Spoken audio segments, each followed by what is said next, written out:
ẹ̀yin wa ẹ jẹ́ ká jọ jùmọ̀ kọ orin ilẹ̀ Yorùbá àwa ni ògo adúláwọ̀.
Good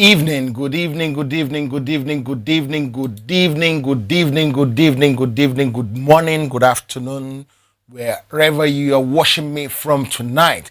It's another day, but not a happy day. It's a very sad day, considering what happened at Sunday Igbo's house last night.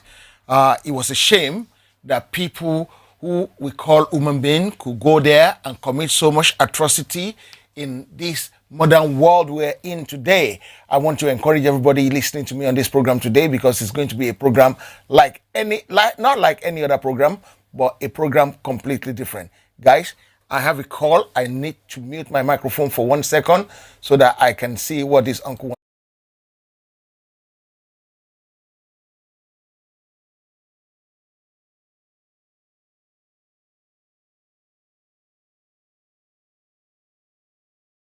Guys, I'm sorry for that. You know, like I always say, these people, all of you are my family, and I don't like ignoring my family's call. Welcome to the program today.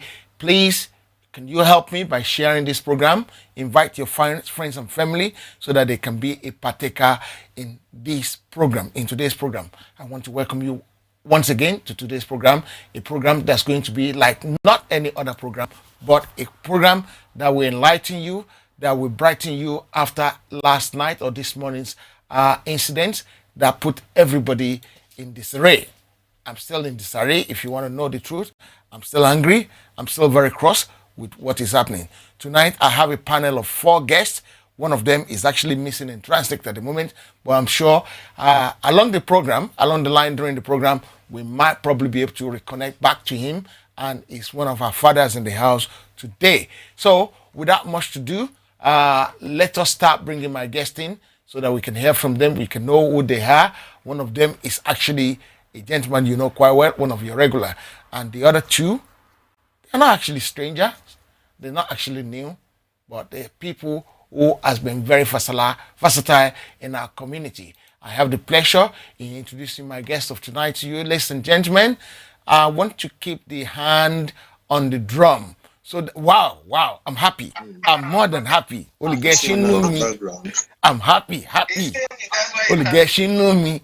The Baba I was is talking about demonstrating. has just shown up on the horizon, and I can see him as well. So I have my fourth guest in the house tonight. I'm just gonna make a little bit of manipulation to my screen because when I was looking for him before, I actually do a little bit of a change on the screen. I'm gonna show all their face in one go, then I will pick one after the other to actually introduce themselves.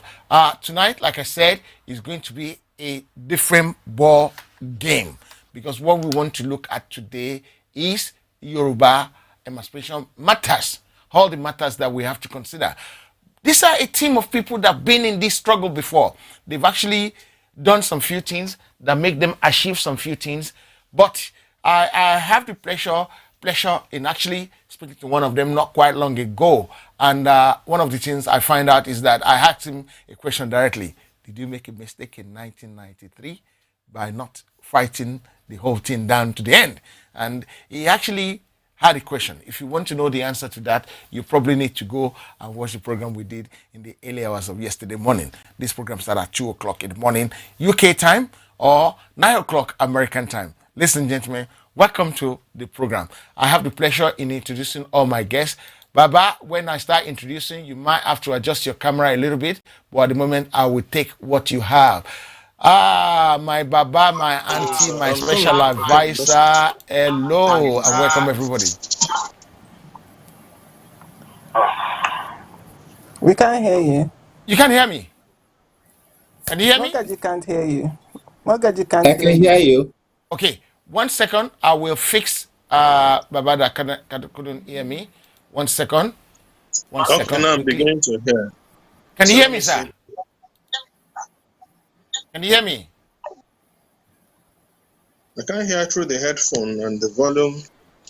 The volume is. I'll turn the headphone. I'll turn my volume up, but don't worry about the headphone. Maybe you might just need to just listen to me directly, Okay, sir. I can hear you. You can hear me now.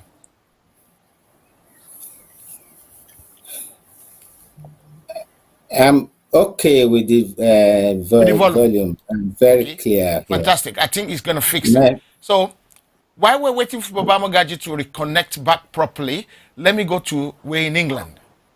And we're we're cultural people, we're civilized people. I'm back. So, I can see everyone. but you cannot hear me. I can hear you as well. Fantastic, fantastic. So let's go to Sister Tosin But can first you of see all. me? Sister Can you see Tosin, me you are the fully? lady in the house. Can I can see can you, you but I introduce cannot see yourself? your The head. lady I call my special advisor. That's it. Please let your Somehow my adjust your head. camera a little bit so that your head can be touching the top of the screen a little bit. Okay. How do Okay. I adjust How my is it camera now? now? Oh, just pull your phone down or turn it down. Let it go down a little bit. It's looking too much up. Not that way. The other way You are around. The other way disappearing around. from the screen. Fantastic. Okay. We're fine. We're fine with Better. that. Too We're much. fine. Too much. Great. Down Thank a you very little bit. much, ma'am. Can you Down a introduce little yourself bit. to my audience so that they know who my special advisor is? Good evening, sir. Oh, your special advisor is Tosin Awotesu. I am a barrister at law, and I'm resident in the United Kingdom. I am the daughter of Otumba Oluwawotesu, who was very, very active in the struggle as well. So he handed over the baton to me. I am so shocked tonight. This is why I call this woman my special advisor. I couldn't think about it. I couldn't have it with an iota of doubt that this woman is actually a barrister because every time I have a conversation with her, I have the opportunity to actually scribble one, two, or three. Every time, if I talk to him 10 times in a day, I will have the opportunity to scribble something down because everything she says, she brings out a wealth of knowledge for me. I'm going to go to the gentleman, and maybe I should go to Baba Ajala first, your regular guest on Heritage Television. Baba Ajala, welcome to the program tonight, sir. Maybe you don't need a lot of introduction, but still, please introduce yourself. Well, Ogweni Alex Ajala, I happen to have been everywhere and everywhere in the quest of knowledge. Being I graduated from the University of Lagos so many years ago. Did business science when that course was available, motion work study. And then again, I started, after that, I believed I just had started something. And I started studying various fields which will benefit Yoruba land, particularly in the field of energy, of which we won an award in Germany in 2018 on energy management software and hardware with my German friends. So, and I studied in Edinburgh on how to build mini hydroelectricity. Went to Tanzania to learn how to make bricks at cheap cost. That at current price in Nigeria with the exchange rate to cost less than 50 to 55 naira a brick, using what we were trying to design, what we call sustainable housing and agriculture system, which includes ranching and poultry keeping. Then again, I went into solar. In fact, every little bit of things I did was in preparation for our new nation. I prefer those fields than completing my so-called PhD program. That can wait. I'm not interested in that now. We're interested in getting our nation back. Fantastic. Thank you very much, Baba Jala. I really appreciate you. I'm going to go to someone I call my daddy. Today, I have 3 daddies in the house. Maybe I'll go to the one that fit the African daddy first of all, before going to my daddy in the United States of America. Baba Adegwega Adejuma, welcome to the show, sir. Baba, I want a full introduction better than every one of them. Struggling to hear you. You're struggling to hear me. Maybe it will improve as time goes by. Okay, I will try and adjust the volume a little bit. Don't worry. I will try and adjust my volume a little bit. In the meantime, please introduce yourself, sir. Okay. So, were you asking a question? I was saying introduce yourself. We want to know who Boyega Adejumo is. Okay. My name is Boyega Adejumo, and I'm better known as Mogaji Boyega Adejumo, maybe just to differentiate me, but that is as far as the name goes. I have been many things. I've been a consultant, I've been a banker, I've been whatever it is that you want to say could truly be a whole lot of intellection. I've been there. But mostly now, is put my energy, my intellect into the Yoruba cause and Yoruba struggle. I'm a very proud member of the Ferry. I am also the publicity secretary of the Yoruba Summit Group, which was put together by Ferry 2016, which is meant to be the body, the umbrella body for all Yoruba groups, and that was what it was, and that is what it still is. Whenever history refers to the Ibadan Declaration of 2017, that was the Yoruba Summit Group. And I'm here because yet again Yoruba land is experiencing some hiccups. The usual people have come to disturb our peace, and we are trying to provide solutions to our myriad of problems. Thank you very much. The one that interests me most in your introduction, sir, is the one that you said you're a banker. I wish you could speak louder. I'm struggling to. I said the one that interests me most is the one that said you used to be a banker. Oh yes, I was that many years ago, 88 or so, 89. 90, I bought a finance house with Philip Ikele, my friend and brother, and then before then, FIS Securities with my friend and brother too, Bolahon Titi.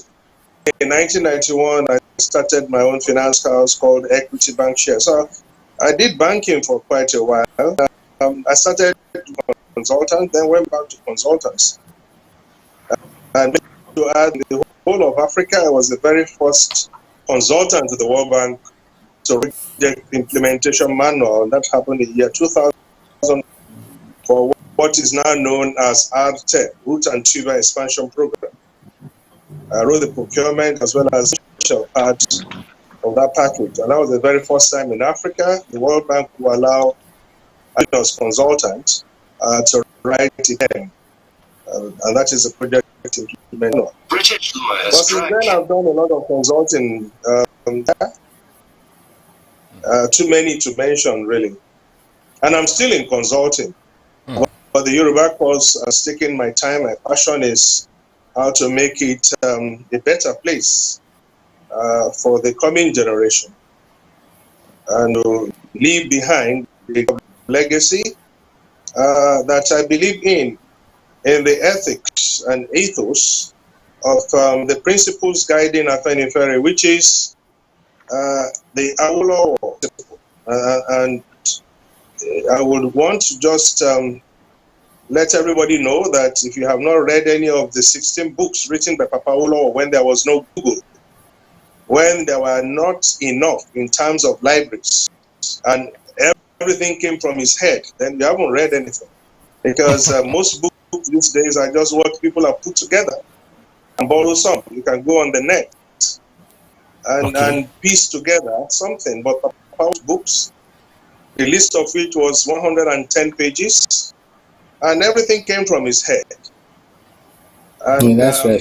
It's a challenge to the Yoruba, your generation and the generation to come. If anybody says, do you know Awolowo? You don't even have to have met him. I only met him 3 times in my life, but those who saw it are there today carrying on the mantle. But just go and pick up just one book, and then forever, a disciple of this genius, who was not from Lagos or Ibadan or Osogbo or from the provincial town of Ikene, and perhaps the best brain that has ever come out of Africa. Wow. Thank you very much. The reason why that one interests me is that I read a book about this man called Hala Joshomolu, and I think he's a banker as well. Yeah, it was a Lagosian. Thank you, Baba. Now let's go to this. I will give you the details of him. Okay. Now let's go to this gentleman who I call the man who has been there so many times. He is a one-time vice presidential candidate for one political party in Nigeria, and he has actually done so many things in the line of emancipation of Yoruba nation. Let's go to him. He has a mouth, so that I don't call his name Ojo when his name is Ojo, or call him Ojo when his name is Ojo, or call him Adelagba when his name is, Adelangba, or all the rest. Let's go to him and he can actually introduce himself. He had a speech today. They have a conference today. We're going to talk about that conference. Some people have been asking me online that Baba Mogaji needs to complete his speech that he was given earlier on. Hopefully, if it's not from his head, then hopefully he has the paperwork in his hand. Baba, Chief Dr. Akib Abiola, let my audience know who you are, sir. Thank you very much. My name is Akib Abiola. I reside in the U.S., Michigan, precisely, and I've lived in the U.S. for 45 years. I came here when I was very young, and I had my education from Western Michigan University and George Mason University. I've worked at every levels of government in the U.S., from the county, Fairfax County, one of the largest counties in the country. Next to LA County, you have where Hollywood is. Fairfax County is next, and I used to be the budget director. I used to be the budget director for Fairfax County, and prepare the budget I then go to the county commissioners and present the budget for approval. And then from there, I work at Commonwealth of Virginia, which is the state. And I was the physical director. And I used to prepare the budget for different departments. Because my background is in economics and business, I have a master degree in MA in economics, MBA in financial management, and PhD in public administration. Then I've worked with the federal government, and I've also worked with the U.S. Chamber of Commerce. And then I started working with financial institutions. I've been the vice president at Old Kent. It's now Fifth Third Bank. I also at one time a vice president for Wells Fargo. Then I started my own business, which mortgage business and financial services. I'm also a real estate developer and real estate management. I've retired now, but my son has taken over my mortgage company. And one good thing that is good about this country is that when you retire, you don't have to worry because you will still be collecting your pension and Social Security and still make money from your investments. So my dream is that one day we will have a Yoruba nation that will provide the same opportunities that America has provided for me. And because we have the resources and we have the capital resources, the human resources that can make Yoruba land, Yoruba nation, a great nation that anyone can be proud of. And it's my dream that one day we will achieve that because I honestly believe that if we have the right people, I used to believe in Nigeria, but I don't anymore because there's no way Nigeria can achieve the potential and the dreams that I have for my people when you have different people with different concepts about life. So I think personally, Yoruba being a nation can achieve greatness. And I can see that if we have our Yoruba nation within 5 to 10 years, maximum 10 years, we will surpass Singapore, Malaysia, and our per capita income will equal to any developed country. We will not be a developing country. We will be a developed country within 10 years. So we have that capability to do it, and we must do it. Fantastic. We cannot do it with being merged with Hausa Fulani people. They don't have the same qualities. They don't have the same values with us. We are very enterprising, and we always excel in everything we do. And we just Fantastic. need the opportunity to do that. Thank you. Great. Thank you very much. I want to thank you for making my job very easy today because you actually just make my job very easy. One of the things I would say that we need to do is this. Every time someone is talking and I'm showing the person alone, they can continue talking. When I show the whole screen where all the 5 of us are showing together, then they need to try and round up their speech so that we can move on to where we are coming from. I want to thank you, gentlemen and ladies and gentlemen, for coming, because if you are not here, we can't have all the necessary information that we have. Maybe the 3 of you, I'm not sure whether Sister Tosin Awotesu has actually been in this struggle, in this kind of a struggle before. Maybe I need to go to her first. Sister Tosin, have you been in any struggle for Nigeria before? Because you look very young to me. You must be in your 17th years. Yeah, maybe about in your 20s, in I your love early you 20s or late already. 20s. Have you been in any struggle before? I love you already. Fortunately, I look quite young. I'm not that young, but I love you for saying I look like I'm 17. Actually, funny enough, during the June 12th struggle, I was part of the people who was protesting June 12th on Herbert Macaulay before my mother said to my dad, "Omo yi makbawa o, omo yi kobawa," and they shipped me back to the UK. While in the UK, I carried on the struggle. There was a period when we actually took on the British High Commission here over some of the bad practices we had then with Nigerians in the UK, especially. I remember I had a meeting. We had a meeting with the then High Commissioner, and we said that was Papa Chris Colade.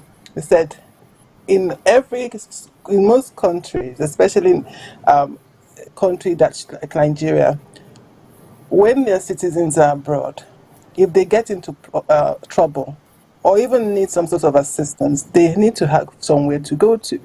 Now, if they come to the High Commission, they rather than get the assistance, they get the door shut on their faces. You need to reach out to Nigerians here to let them know that this place, the High Commission, is a home away from home where they can get security. And thankfully, I think that Dr. Kolade took that on board, and that was the start of the Kanuk. I can't remember what the acronym stands for. Organization in the UK. I've also been involved in advocacy for children. That is my passion, especially when it comes to child sexual abuse. I partner with my good sister with an organization called Child Dignity Foundation. We deal with cases of children that have been molested. I was also one of the champions, if you can remember, of the boycott British Airways, which happened, I think, in 2007. So I'm not only advocating and agitating for the Yoruba cause, for human rights and everything. I've been there, done that, got the marks, got the T-shirt. Thank you. Thank you very much for that. That was very, very full and comprehensive explanation there. So we know that you are not a JJC in this struggle. You've been in this struggle for some time. Baba Adejumo, I won't go to Pa Ajala for now because Pa Ajala seems to be the oldest in here. Maybe, I'm not sure. I will go to Pa Adejumo. Pa Adejumo, what actually get you into struggle, this kind of a struggle, sir?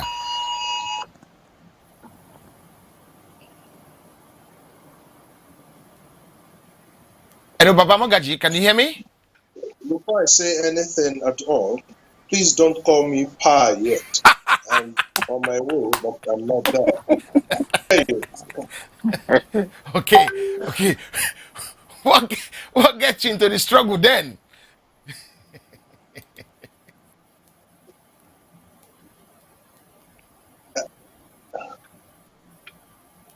Well, what got me into the struggle?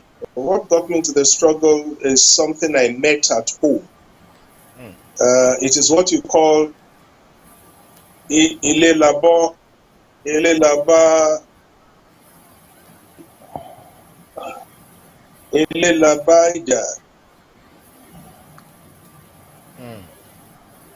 Labaja. Wow, that is deep. I'm from Ibadan, and they say Ijagboro Larun Ibadan. I have all my life I've always been this person who would hate anyone to be cheated.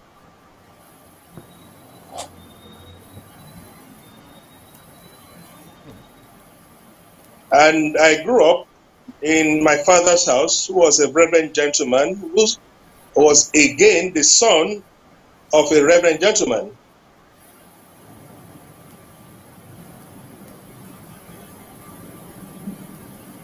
And he was the younger brother, or let me say younger cousin to Mrs. Ebu Alayode.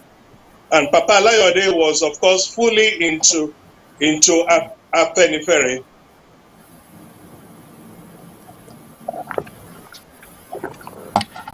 Okay. Thank you very much. My late brother was an Afenifere. He was unfortunately involved in an accident in 1999, and that is how he lost his life. He was only 45, and he died on November.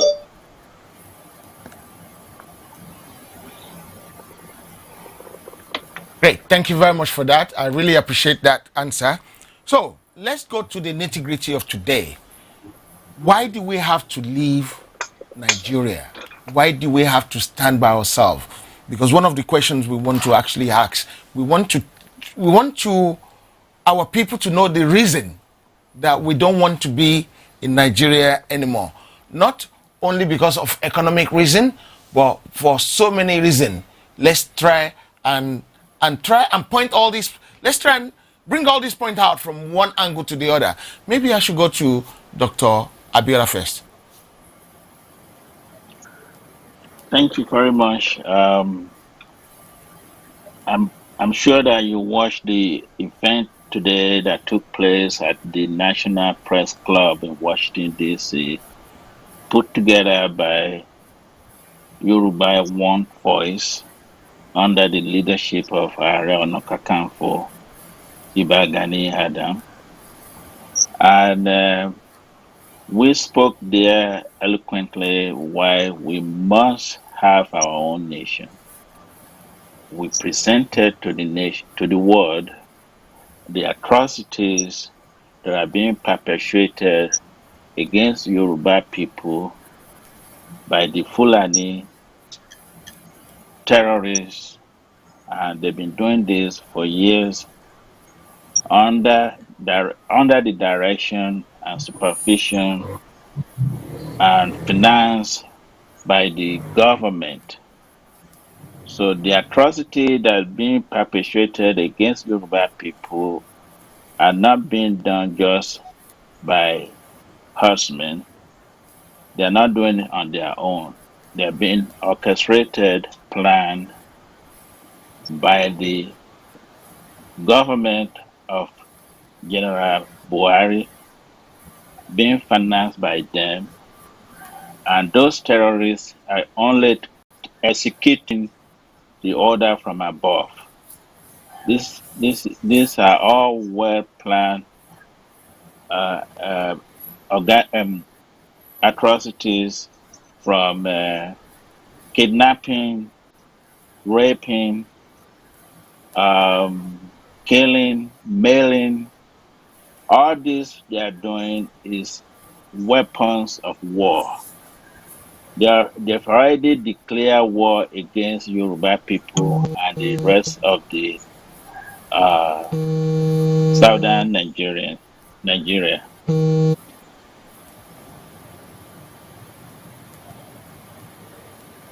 So again, we had a conference today to bring these atrocities to the world, and we believe that the government heard us loud and clear. Fantastic. Thank you very much. Baba Jala, you have been a regular on Heritage Television. For the purpose you are, I'm not sure if you watched the program today, the ceremony, the press conference. I'm not sure if you actually watched that. What will you say? Unfortunately, I wanted to watch everything because before I make any comment on anything said, I always like to have my facts straight. But I only got to hear the last part of the program when I arrived home because I had to go somewhere for my car that had broken down and negotiating how it was going to be paid. I thought I was going to be home for the start time. I personally apologize to everyone that I didn't watch it because the last part of the speaker's talk, I think that was Dr. I don't know if he was the last person to speak before the lady graciously, Dr. Kolomo. Is it Dr. yeah, Kolomo? yeah, where he was listing out all the things that we have in Yoruba land that will benefit us. But I couldn't particularly make a very clear judgment of how related it is to other speakers. Just what he said. But in any case, what I believe for the Yoruba race to be emancipated, we need to understand why. As far as I'm concerned, and it's me, I grew up under the influence of my grandfather on the mother's side. I was initiated into believing that that country should not have existed at all in primary three. That's how far back I came through. And by the 1960, when the national anthem was to be sung, I was one of those young boys who refused to sing it because of this second and third verse. Though tribe and tongue may differ, in brotherhood we stand. I keep on stressing on this. Well, it's in English language. How are we brothers when our tongues differ? How do we communicate with each other? How do we form opinions and decide to develop together in a situation where we don't understand each other?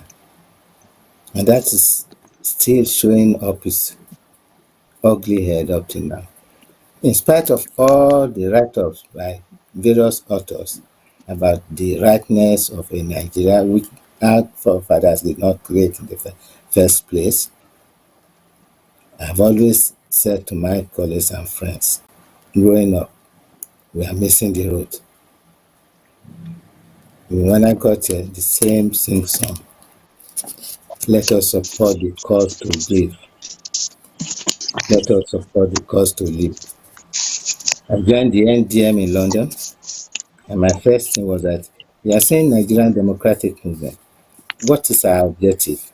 Are we going to replace the government at home by supporting certain individuals? My answer was not answered by the leadership then. Suddenly, Babaja, can I put you on hold for that? yeah, Dr. Abiola, I'm gonna yeah. team you up with Babajala. Let's make it a free flow conversation. So I'm gonna put the four of you on the screen, and you can interrupt and interject and let's do it that way. We get it more interesting that way. So let's get the fun into the program a little bit. So the four of you now, anyone can talk. Babajala, anyone can interrupt you. Let's go. If there's a problem, Okay. I will moderate. Let's go for it. Oh, well, I believe fervently that the Yoruba race will become a very great nation if allowed to replicate what my great leader Awolowo did in the 50s. I used to say that if only and if we had not rang the bell of saying we are waiting for our brothers from the north in 1957, Western Nigeria would have been very far ahead of even China, Singapore, and other places. Because at the time where people were riding Bukes and Mercedes Benz and all that, they were still riding bicycle in China. You all know that. We were on the path to development. We lost it by mortgaging our future into a Nigeria that did not love us. We did not see it. We thought that we were intelligent enough that we could bring people who are less intelligent into our midst and make them intelligent. But we forgot that they are a different race. They are not like our people who, when they were told that free education was going to happen in 1950, when the campaign was going around in 53 before it started in 54. I remember that when Awolowo and his team got to when they got to Akure, the Deji said, with all these hundreds of children I have, Do you mean I'm going to pay one single tax to allow them to go to not for every single one that I am paying school fees for? Then the answer was yes, because it's going to be properly managed. And the genesis of that was the colonial government gave each region £2 million to start with, and they gave them a provisional budget to run. But the Awolowo team decided to revise that provisional budget, because when they looked at the budget, they couldn't find one to give a scholarship to a single Yoruba deserving son. But after revising this budget, they found that they could, first of all, give 200 scholarships out to deserving sons and daughters of Yoruba land to study overseas, and also start the free education and free health service that they actually started. Now, doing that, each committee was given a task to bring a proposal, and Jackson was the person in charge of education, and know that. And then they also introduced free health service, which Great Britain started in 1948. The one in Yoruba land, which was still then in Nigeria, or which is still in Nigeria now, started its own in 1954, just 6 years apart. So this year we could have been celebrating 67 years of free health service in Yoruba land, if only we did not mortgage our future into Nigeria. And look at the disgrace that Awolowo was saddled with in 1960 during of course, he wrote a short note on that. I have it summarized, and it's on. If anybody wants a copy, I can send to you. When he was put on the common stand of including his last Governor General, Sanjo Ranki, it was the worst kind of treatment I expect a leader of my own people to be given. Unfortunately, some of our people reveled in that disgrace, which is sad. And one of Shinowo started his own personal crusade until he was murdered 5 years later. You find that. I knew of this before it started coming up again in the internet and all that. It's sad. What I believe is that all Yorubas should remember or should know that we can survive without having been attached to the Igbos or Fulanis. After all, Balewa suggested that in 1953 during the conference.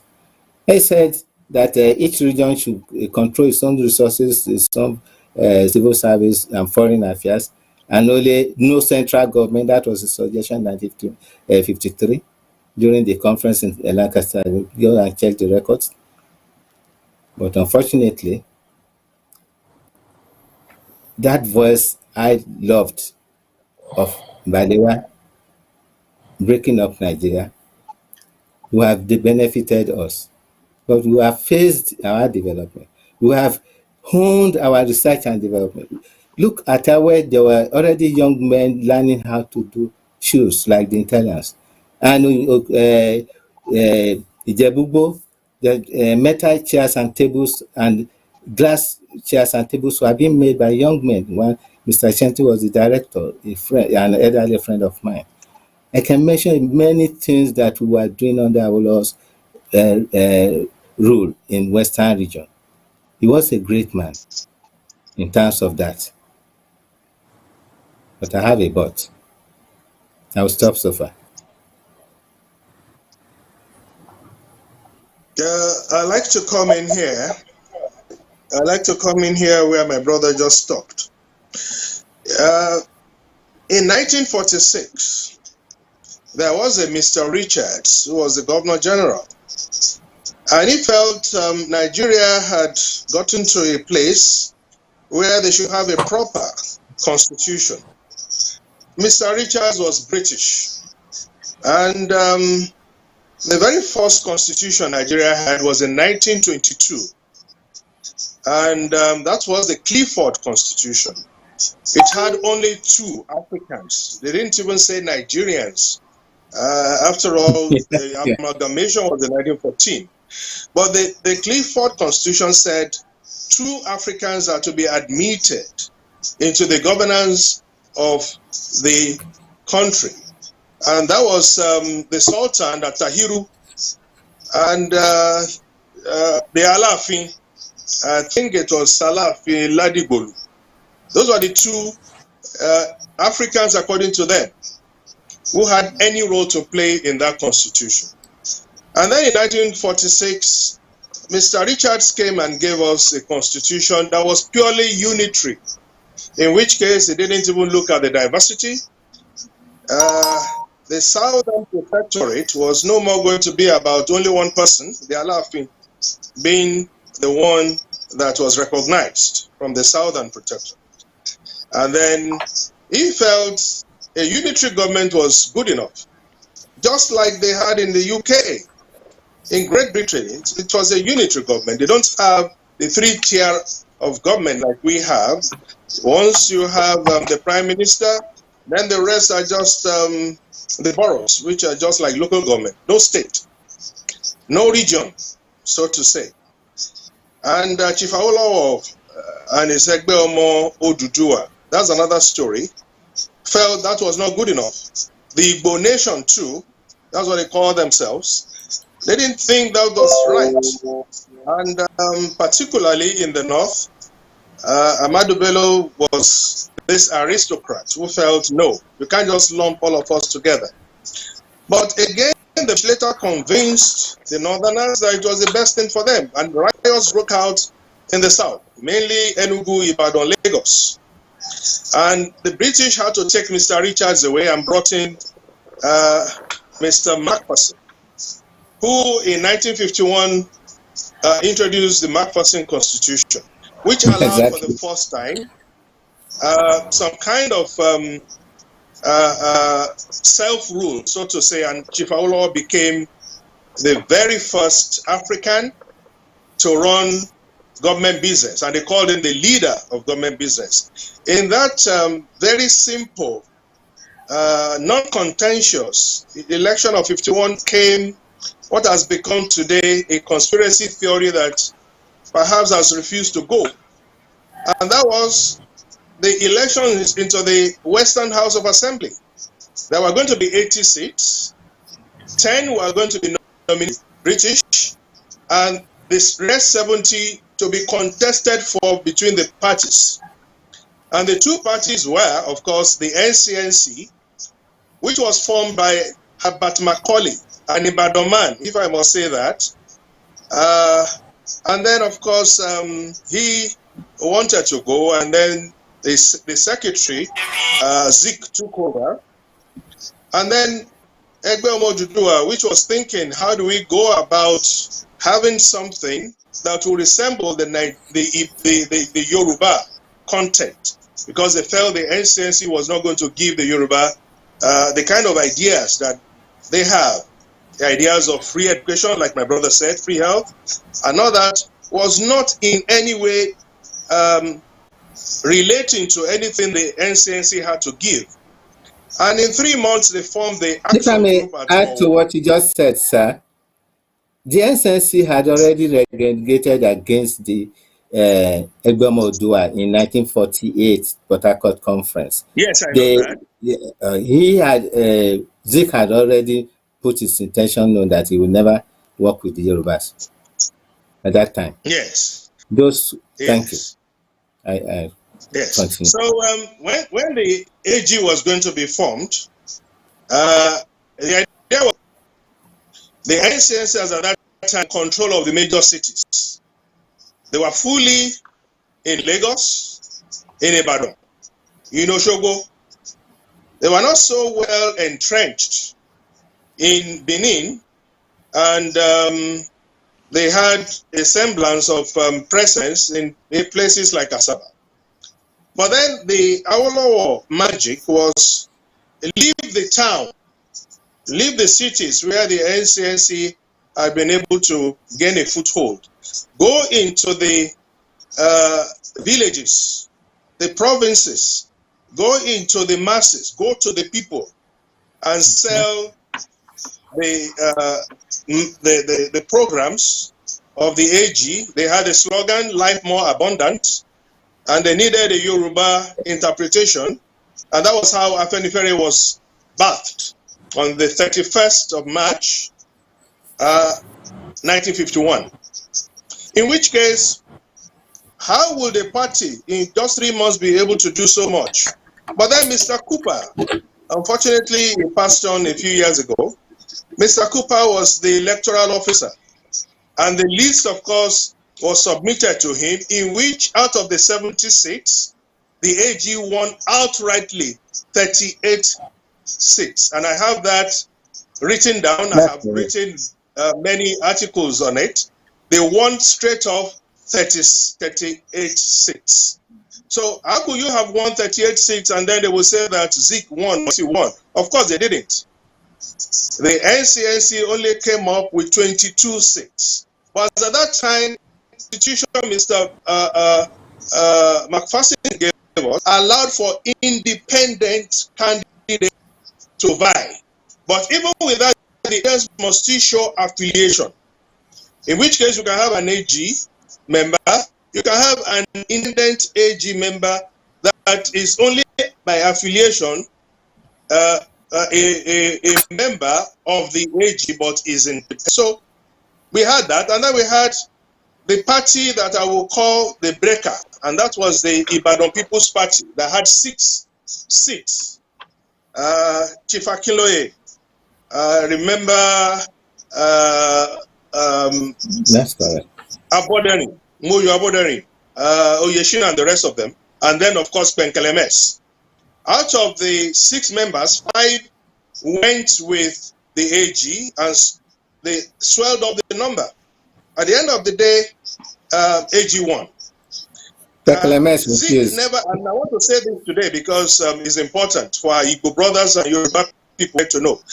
Zeke never said at any point in time that the NCNC won. In his book called The Odyssey, which I have in my library here, which I have read several times, he said it seemingly appeared to some members that the NCNC might have won, but it didn't turn out to be so.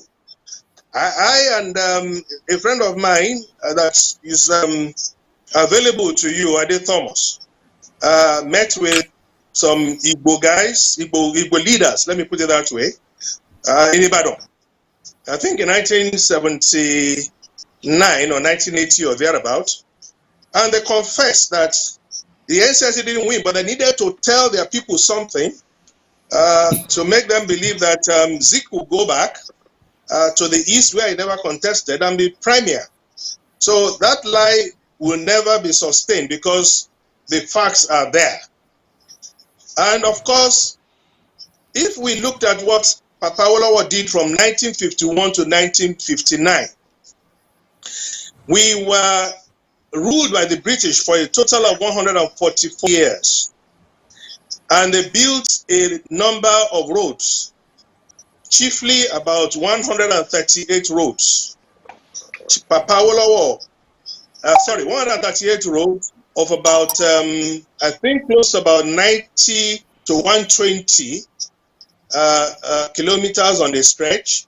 But of course, everything amounted to less than 1,000 kilometers. But Papa Awolowo, between 1951 and 1959, that were close to about in miles, about 100,000. And that is to tell you that we can do it. The Yoruba have been given from God, from Providence has made them, to be able to know how to take care of themselves. And ever before the British, they had a system that was fully developed, fully democratic. And of course, the British who came with this constitution in 22, in 1946, in 1951, they have never had a written constitution themselves. But then they could see that our people were not even satisfied with the 1951 constitution, namely because Papa Awolowo felt, look, this 1951 constitution does not take in totality the aspirations of the different peoples of Nigeria and the differences that we have. So again, they took Mr. Richards away, and then they brought in Mr.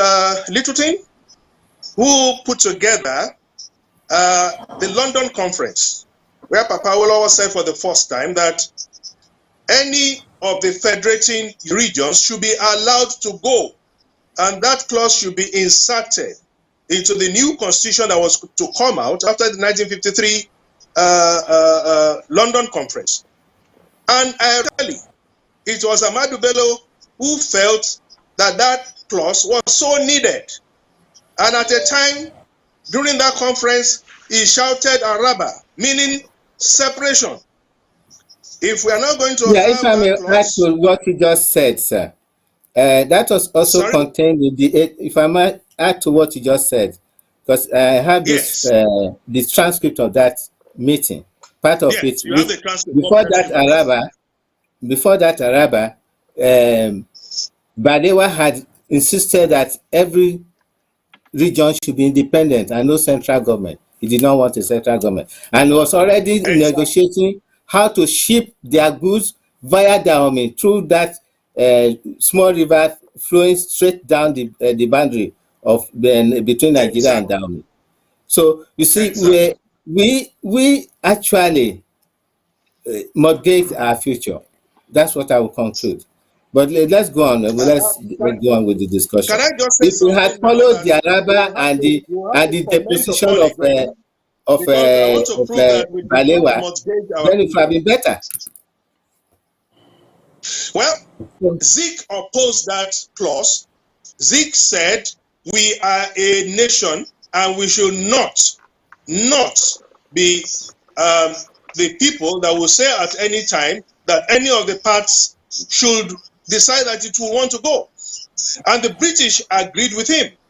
And that was what gave back to what Awolowo said, that Nigeria was just a mere geographical expression. That was in 1947. That was 1947. Because he's saying we are too diverse. The Yoruba are a nation. And he played with words. He said, Orile-Ede. Orile-Ede is a place where the language they speak is well understood and is indigenous to the people. But again, the British and Zik, they were able to, in fact, I will come to the funny part.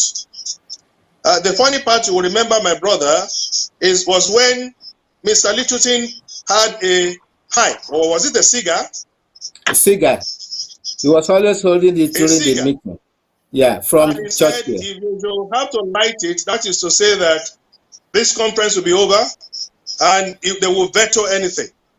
Because as at that time, Awolowo said the West was definitely leaving if the clause is not going to be allowed. And the man was going to light his cigar to say, well, that's the end. We'll go back to status quo. But then Awolowo said, okay, let me give this a chance. But then they came out with a truly federal constitution in 1954, which was good enough, which allowed us to have quite a few things. Our own flag, our own embassies. In fact, that was when Awolowo now went to Mecca and established for the first time a pilgrims commission where Muslims of the Southwest could be well taken care of when they go to Hajj. He was able to do all of that within that constitution that allowed him. Excuse me. Even the anthem that we have now come to see as the Yoruba anthem today was written by Papa Awolowo around that period. And if you look at that stanza that said, what Awolowo was talking about was the emancipation of the Yoruba people, the independence of the Yoruba people, and the belief that one day the Yoruba would have to decide upon their own future and to chart the path of their own destiny by seeking and becoming truly a nation. And I will get to that part again when in 1957 they had established the Federal House already, but then in 1957 the British unilaterally appointed Tafawa Balewa as the Prime Minister. Tafawa Balewa's party had not, like the AG or the NCNC, gone into any election to now bring out anyone to be the prime minister. But what the British simply did was to allot 141 seats. 168. 168. One what? 168. I think it was 141 before it became 168. Okay. And then to the south, then they gave Southwest, I think 73, or the Western region 73. Yeah. And to then the they gave the Eastern region 83. And I will still come to the 1963 census. And in 1959, we had the very first federal constitution and then the election that followed. In the same manner that Awolowo said in 53, 54, that we must have a clause upon which Jones can say, I'm leaving. He put it across again. Again, Ahmadu Bello seconded it. Again, Zik said no. And again, the British said no. I wish it had been Zik. Will I remind you why Zik said no? Let me add to what you said, because it's very important that we get all the facts, which exactly. You are already telling us. Zik had begged Awolowo that he was going to do a census of his people. And then he came back. That was when Bode Thomas said, look, I want to be on Sharawa, then Awolowo said, look, wait for... Yeah, it was still part of it. But Awolowo said you should wait for Zik to come back. And when Zik came back, he said, I have 1.2 million people in the north. I don't know where I'm going to put them if we decide to be on our own. That was one of the things that influenced Awolowo to back down from pushing for the separation of the country, as Balewa has and you shouldn't forget something also. In 1953, Chief Enahoro of the Western region got up and said, we should be getting our independence by 1957. Yeah. Now the Northerners again opposed it this time around. That's correct. Yep.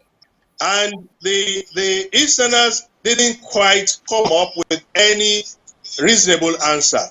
But when they were going to vote, that proposition by Enahoro was thrown away. It was in 1957 that Chief Remi Fani-Kayode, the father of Femi Fani-Kayode, raised that motion again that we should be independent in 1959. This time around, Zik said yes, the North said yes, and that was when motion became successful. But then I think that was the third motion. Remember the time that Akintola was sent to the North? There were only two motions. The one of 53 by Enahoro and the one of 57 by Chief Remi Fani-Kayode. And rather than have 1959 as a year of independence, the British first moved it to April 1960. But for the reasons best known to them, they changed it from April 1960 to October 1st, 1960.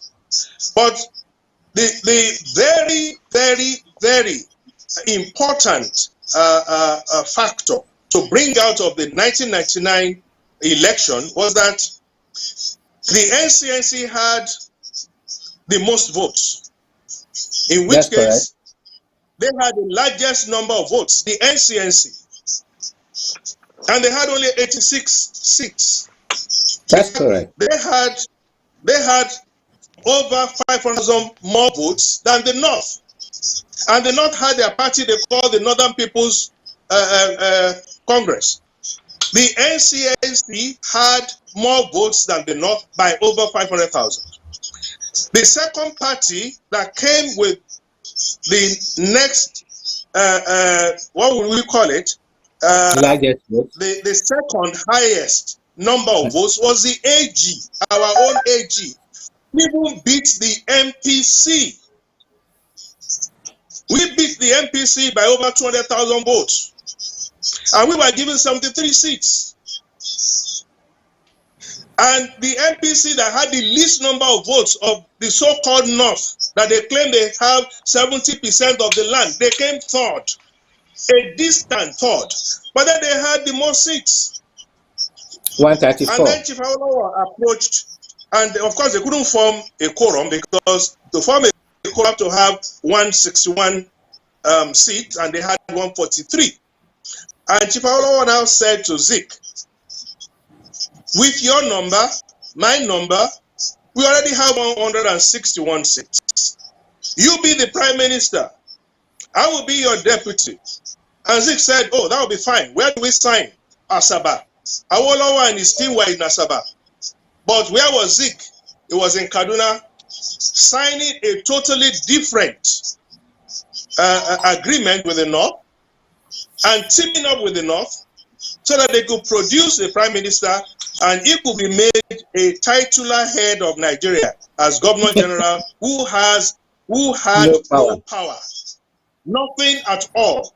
Just like the Queen. They just take papers to him to sign. He has no right to say yes or no. Had nothing to do with governance. And that was the beginning of Nigeria's trouble. And that was 1960. And then, of course, they conspired among themselves and were able to convince the people of today's Edo and Delta State and for their own region. So Awolowo had identified that in the North should be broken to no less than 4 regions. And he had his reasons. His friend was Joseph Tucker of UMBC, United Middle Belt Congress. And then there was the man of the Talakawa, Aminu Kano, who had his own party too. And then as at that time, the Northern Cameroons, which later became Gongola, and is now Borno State and, is it Borno and Yobe now? Or Borno and what? Can't remember. Anyhow, they were not originally part of Nigeria. They were part of what they call Northern Cameroons. And what happened was this. It was a trust territory under the British. Hello? It was a trust territory under the British. Germany. But when Germany lost the war in 1945, what you are saying in the 50s, that was when they gave them to the British to administer. Yeah, to administer. So it was not going to be a plebiscite or a referendum. Southern Cameroon and the Southern Cameroon. Are you going to join us, or are you going to join the country that is separate, called Cameroon, that belonged to the French? And Awolowo went and campaigned vigorously, made friends, to the extent that in the whole of the Southern Cameroons, it was Ndili and the AG who won all the seats. And that is where another conspiracy came up. The Northern Cameroon, through Awolowo, was able to say they were coming to Nigeria, and they were joined to Nigeria, but rather than give Awolowo the glory, the Sardana called the place Sardana province. But I can tell you, they never stopped voting for Awolowo. Even until 1983, the areas called the Northern Cameroons were always ever voting for the AG. And what happened in Southern Cameroon was pathetic. The NCNC went there and campaigned that, look, once you become part of Nigeria and the AG takes over, you can be sure that all the AG has to do is to become a one-party state. And you are far away from Yoruba land, you'll be treated badly. And they did the abracadabra. Because when they did their local AG won, but when they did this plebiscite, a narrow loss 51-49 was what made the Southern Cameroon to decide that they were going to join Cameroon and not join Nigeria. But then all of that conspiracy against Awolowo culminated in 1962, when they were, of course, ready to Awolowo, put him to jail at all costs. And then in 1963, when Awolowo was safely out of power and couldn't do anything on his way to jail, they created the Midwest state. So if I may come in at this point. What I was trying to Hello. say that we didn't shoot ourselves in the foot. Something else happened in 1963. I will want a day one day to take a cue from what I'm going to say and take down the words of Dr. Victor Omololu Sowemimo Olunloyo. He's still very much alive. He was the returning officer for the North in the 1963 census. He will tell you that all they were doing was just putting zero at the end of every count. They not simply added 20 million to their numbers. The original numbers were, and I will say to you, the East had 11 million. They said the West had 8 million and the North had 7 million. But by the time they now did the abracadabra, they added 2 million to West to make it 10 million. They added 1 million to East, and then they added 20 million to the North. And all these facts are with Dr. Victor Omololu Olunloyo, and a copy is at the Shokpolu Library at Ikene as I'm talking to you. I have seen them with my eyes. So I just want to say to my brother that censor abracadabra. The British connived with the North to make it such that they will continue forever to rule over us because they found them easy to manage. They said we Yorubas were too enlightened, we were unruly, we didn't quite want to be subjected to any form of foreign rule. And my own grandfather was an example in Ibadan in 1918. 7th priest, he was a reverend gentleman. He attended St. Andrew's College, Oyo. He was registered as the 24th student. If you go to St. Andrew's College, Oyo, or whatever it has become today, check. And if you check the books of the Sakoba, he was registered at number 24, 1900. As at the time he became priest, with 7 of his cousins who were priests, they formed the very first political party in Ibadan called Egbe Agbaotan, and they started fighting the British. And they started demanding, because the First World War was going on, and they realized that the British needed us more than anything. Everything we were producing, they were taking away to go and fund the war. And when these enlightened men were going about saying all of these things, they transferred them. They transferred my grandfather first to Akure and then to Ilefe. There was Bishop Akiele, who was taken to Ondo, Reverend Ladapo, who was taken to Oshogbo. They just scattered all of them. So the British actually connived with the Northerners to do us in because they felt we were too knowledgeable for them. And I won't blame them. The very first lawyer from Yoruba land, Shakpara, became a lawyer in 1853 and was called to the British bar. The first lawyer from the North, Abdul Razak, his children are my friends. In fact, the present governor of Kwara is a son of his. Became the very first lawyer from the so-called North in 1953, 100 years after the Yoruba had made the very first lawyer. And from that North, the man is a Yoruba man. It's not even Fulani. He's a Yoruba man. Abdul Razak family, take it from me, are no Fulani. They are fully Yoruba. That's what I was just telling you. There's so much to reveal this night. And Dr. Akib is here. I will tell you what brought myself, Dr. Akib, and the Are Onakakanfo together. But I won't say it now. I will say it as the program progresses. If I may want to add to what you just said, you sort of skipped 1957 when each region was given self-government. In the Daily Times of the day, we read that they were going to wait for their brothers from the North. At some point, apart from the British conniving, we also did ourselves in. Because even that 1953 conference where Oliver Lutyens was holding the cigar, the statement said by Awolowo and Eyoita, who was deposed as the first premier of Eastern region, nothing to particularly write home about. We tend to have, even with the definition that my great leader Awolowo said about nations, àwọn elédè, Oliver Nicholson said we were not talking about neocolonialism or imperialism, but let it be known that it is the presence of the British that is keeping Nigeria together. They said that. And if I am in that position, I will not respond immediately, which I will not responded. As far as me and my party are concerned, when we have independence, we shall trash out the little details later. Have we been able to trash out the details now? That was a very big statement. Hold on.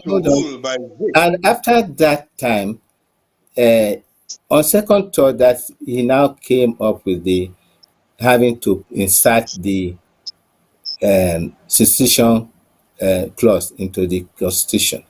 But to me, all the constitutions that were made right from maybe 1922 were constitutions to enable them to trade. The British just came to trade, did not come to create nations. We were the ones trying to force them to create nations. And that was why in the first place, listen. Yes? I'm sorry if I would disagree. And the records are there. I have it here in my library as well. Hold on. I have another record that I want you to look at. Of the amalgamation of 1940 was because the Northern Protectorate was being run by the British because they couldn't produce enough to even run the Northern Protectorate. But the South was so rich, and the South was producing so much, and the South was on its own, ready to continue to be prosperous. And the British felt we cannot be carrying the burden of the North. And they came together for the reason of wanting to create a nation, not because they wanted to trade. They wanted to create a nation where they won't have anything to suffer. Please, do you have this book? You said you have many books. Do you have, hold on. There's a comprehensive detail of activities from 1900 up to 1960. Administration of Nigeria by I.F. Nicholson, and also Lugard's years of authority from 1898 to 1945. All activities that were done, including, you just said that the South was okay. They started taking money from the South to the tune of £25,000 every year from 1906, until 1913, when the body now fell on the South. And the amalgamation itself was ridiculed by members of the committee, and then Lord Harcourt, who signed the paper for the letter patent. Letter patent was the paper that was listened. Let's go back to 1888 when the Alaafin signed the treaty. Yes, I remember that. There were two things they signed for. They signed for friendship, protection, and trade and prosperity. Yeah, and trade in terms of prosperity. That's what Alaafin signed on behalf of the Yoruba in 1888. Lugard himself did not want to have anything to do with the South. He disregarded that treaty. That's one thing I will tell you. If you read about him, it's like a maniac. And palm oil, and why the British had to invade his house, just like Igboho's house was invaded today, simply because the man was making more money than the British in the sale of palm oil. This man. Hold on. That was this man who did that one, Thomas Golden. He invited the British frigate to help him control the oil trade, and then they now teased the man into the ship and then took him away. So what I'm saying, their major concern was about trade, and in addition, there was another thing that happened in 1902. The British was owing £250 million as reparation to South Africa after the Boer War. That complicated their support for Lugard's administration in the North. Churchill And actually that was told, part of the reason why they Churchill couldn't carry on actually with the told burden of the Lugard North that was not to productive. jettison And they had to now the match North. us And if the in North our was wealth left, with the North then that they was would have been left with the South producing only. nothing. Yeah, that's what I'm saying. Churchill had warned that they should that Lugard should jettison the North, but Lugard was more of looking for a legacy as a military man, that I delivered this large chunk of land. And even he told a lie about the population. There's a long time that population lies have started, even in the 1800s, about Nigeria. He said that Kano was almost 1 million people. Well, it wasn't. I know from my geography studies, Ogbomoso was the third largest town in Nigeria. Then Kano, the fourth, when we And were they in drove school from in the Kaduna 60s. to Sokoto. There Yeah. was only And even Omowa, it was our son what's the that name of this helped a town British in the man to middle, and do it's a stretch of Kaduna. 400 kilometers. And Yeah, only there's no three one there. towns in Yoruba land. Even in 50 kilometers, you will have come across 2 or 3 towns. Will I where's tell the you the population in the north? formula in Yoruba land? Because I have traveled a lot. Every 9 miles you travel in Yoruba land, you will find a town or a branch to a town. Check it out. Absolutely. To the point that Tapa, when he came, Tapa was governor in Ibadan. After going through half of the place, he said, haven't you finished the place? I said, no, you are just not halfway. He said, no, you are this many. He was shocked. The population of Ibadan alone was found to be more than half of the north. Cut down the population of Ibadan. I consulted for the World Bank on route and tuber expansion project first before other projects, and the benchmark we've always used, all the multilaterals, and I repeat it, the benchmark they were using as far back as 2000 for Lagos was 18 million people for Lagos. And Ibadan, they were using the benchmark of 12 million people. Yeah, that's correct. Because as at 1947, Ibadan was already the largest black city in the world. The book my grandfather left behind, the Atlas Map of West Africa, Ibadan was already 1 million people in 1947. In the journals of the World Bank, the Western Nigeria, in terms of growth and how we were developing, they said there was no other place in the world that had our kind of growth rate in the Southwest, in the Western region. And that is even all that they have taken away. In terms of population, there is so much lies about the population of the West. We are more than what we are being told. To let Nigeria, to let Yoruba people know. Satellite imaging of the lands in Africa shows that it's the Yoruba land that has most people in Africa. Several times in 1994, when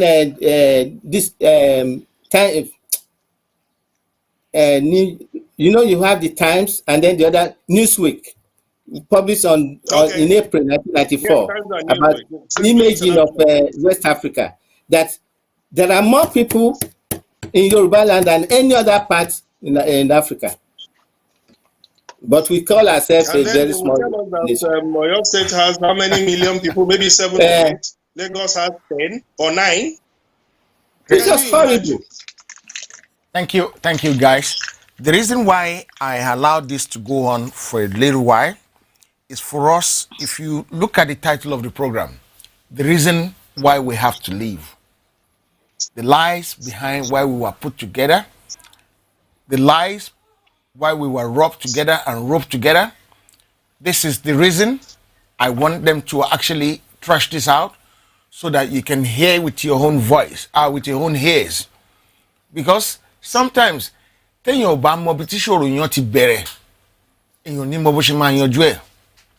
all these lies and atrocity, I'm going to give Sister Tosin. Do you want to say anything about this at all?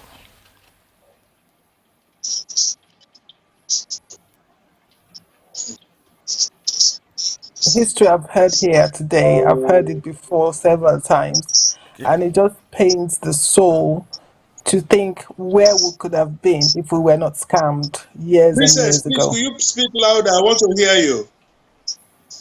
Magaji, I'll have to be screaming. Can you hear me now? Please do. I don't know what is wrong with the audio. Okay. Can you hear me now? Yes, I'm straining my ears. I'm not wearing my Betiaja, which of course is dog ears, and I could just flip it up so that I hear more. But Checking Yaini Filani. Oh my goodness. Oh God, you crack me up all the time. Yoruba Nation. Omoluabi. It would help. No, if it is Yoruba Nation, yes, please. I'm stretching my hand. Let me have it, please. Okay. Tó bá jẹ́ láyé àtijọ́ ni màá ti fi ẹgbẹ́ gbé dọ́dọ̀ yín.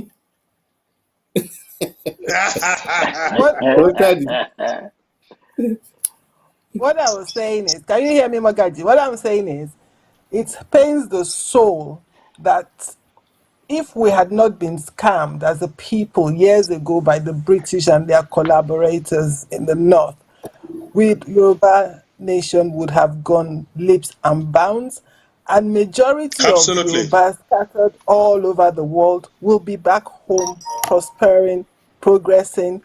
Our culture would not be dying as it is. Our values will still be intact majorly.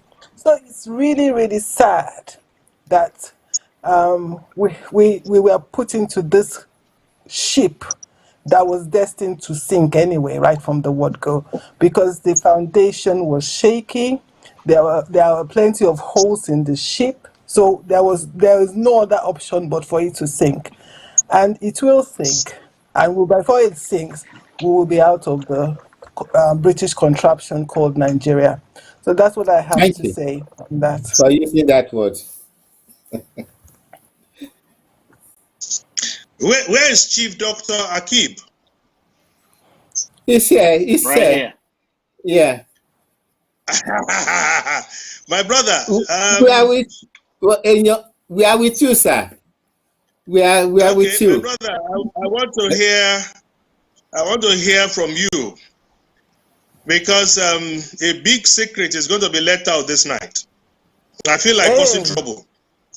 Hey! Thank you. When wants to cause trouble comes. Well, I've learned so much history tonight than I've ever learned in my life. I have to give you two gentlemen kudos. You know your onions. You know the history of Nigeria. I think I don't know if you've written all of this down. I expect you to have written so many books, but I would recommend to every young Nigerian, Yoruba people, to read your books. And if you have not published this, you should. And again, you've enlightened me tonight. But having said that, I have one already. I need to re-edit it. It was published in 1999, and it circulated. We didn't sell it. We printed 1,200 copies, and we circulated throughout the world. And all the governments of the world have copies, and then the British Library has copy. The main universities in Britain has copies of the book. I co-wrote with one Mr. Ekine, a barrister at law from the one of those old legends who attended the Abamakale's rally in 1946. He said, on second thought, we shouldn't have been doing those rallies. We should have concentrated in alerting our people in the south to get out of Nigeria instead of calling Nigerian nationality. That's what he said. And he also, because I was already, he also re-energized my quest to letting people know the truth. And that's why I've been trying my best to reach out to everybody that we need to go out of this thing. And sir, what you just requested, I have materials to re-edit the first one and to complete the second one, because as I'm sitting here, there are a lot of sheets of paper around me, like he has a whole library. I have a library in my bedroom. I have This is my books on mini my bed. library. There's a bigger library than this. I have This I is have the one another where one in my main room. So because we I are will trying to, recommend you I write will this book recommend very one book soon. if you can find it, sir. It will, Yeah. and then when you find it, read page 180 to 210 of that book. It's called The Administration of Nigeria by R.F. Nicholson. It's Okay. 1900 to 1960. It was deliberately I think published I think in I 19... have it. I think I Oh, that's have it. great. I think I have If it. you open those middle pages, you see that the amalgam was never executed at all. We were still ruled as separate nations. And that was why Western Okay. region was able to develop on its own, because it was being ruled as a separate nation. But one thing, like you said rightly, we were raped. The West was, we contribute more to the federal, we get less from the federal. Where we I will contribute get to that. 50%, I have those figures with Yeah, me. I wish I I'll can get to quickly that open shortly. it. The government of Tafawa Balewa approached Chief Raped us. Awolowo.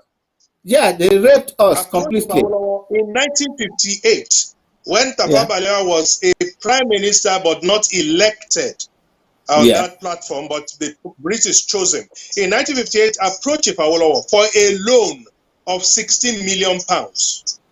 And you won't believe it, they only paid 8 million pounds back. Up till today, they are still owing us that 8 million pounds, which must be more than 80 billion today. Now, Do you know what? to go They are further still, than they've that, been owing us since 1906. So yes, they've been owing us. You know, to go further than that, the house that is called the Nigerian House today, yeah. where they go to whenever they want to go and receive treatment, was actually Western Nigerian House. Yes. That's It was Abuja bought House. They get generous with our of money. house. Yes. Yeah. Yes. If I may add to what you just said, some households who are ruling there. Yeah.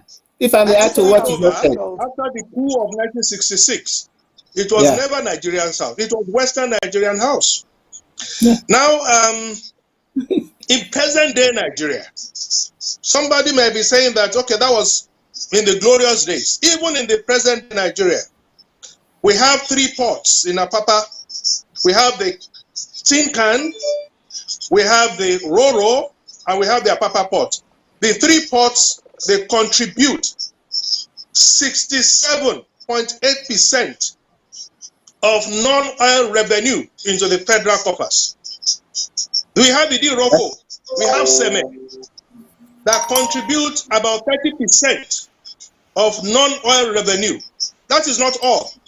We have Yoruba land contributing up to about 82% of VAT. Rivers only 6%. Lagos alone contributes about 65 to 68% of VAT.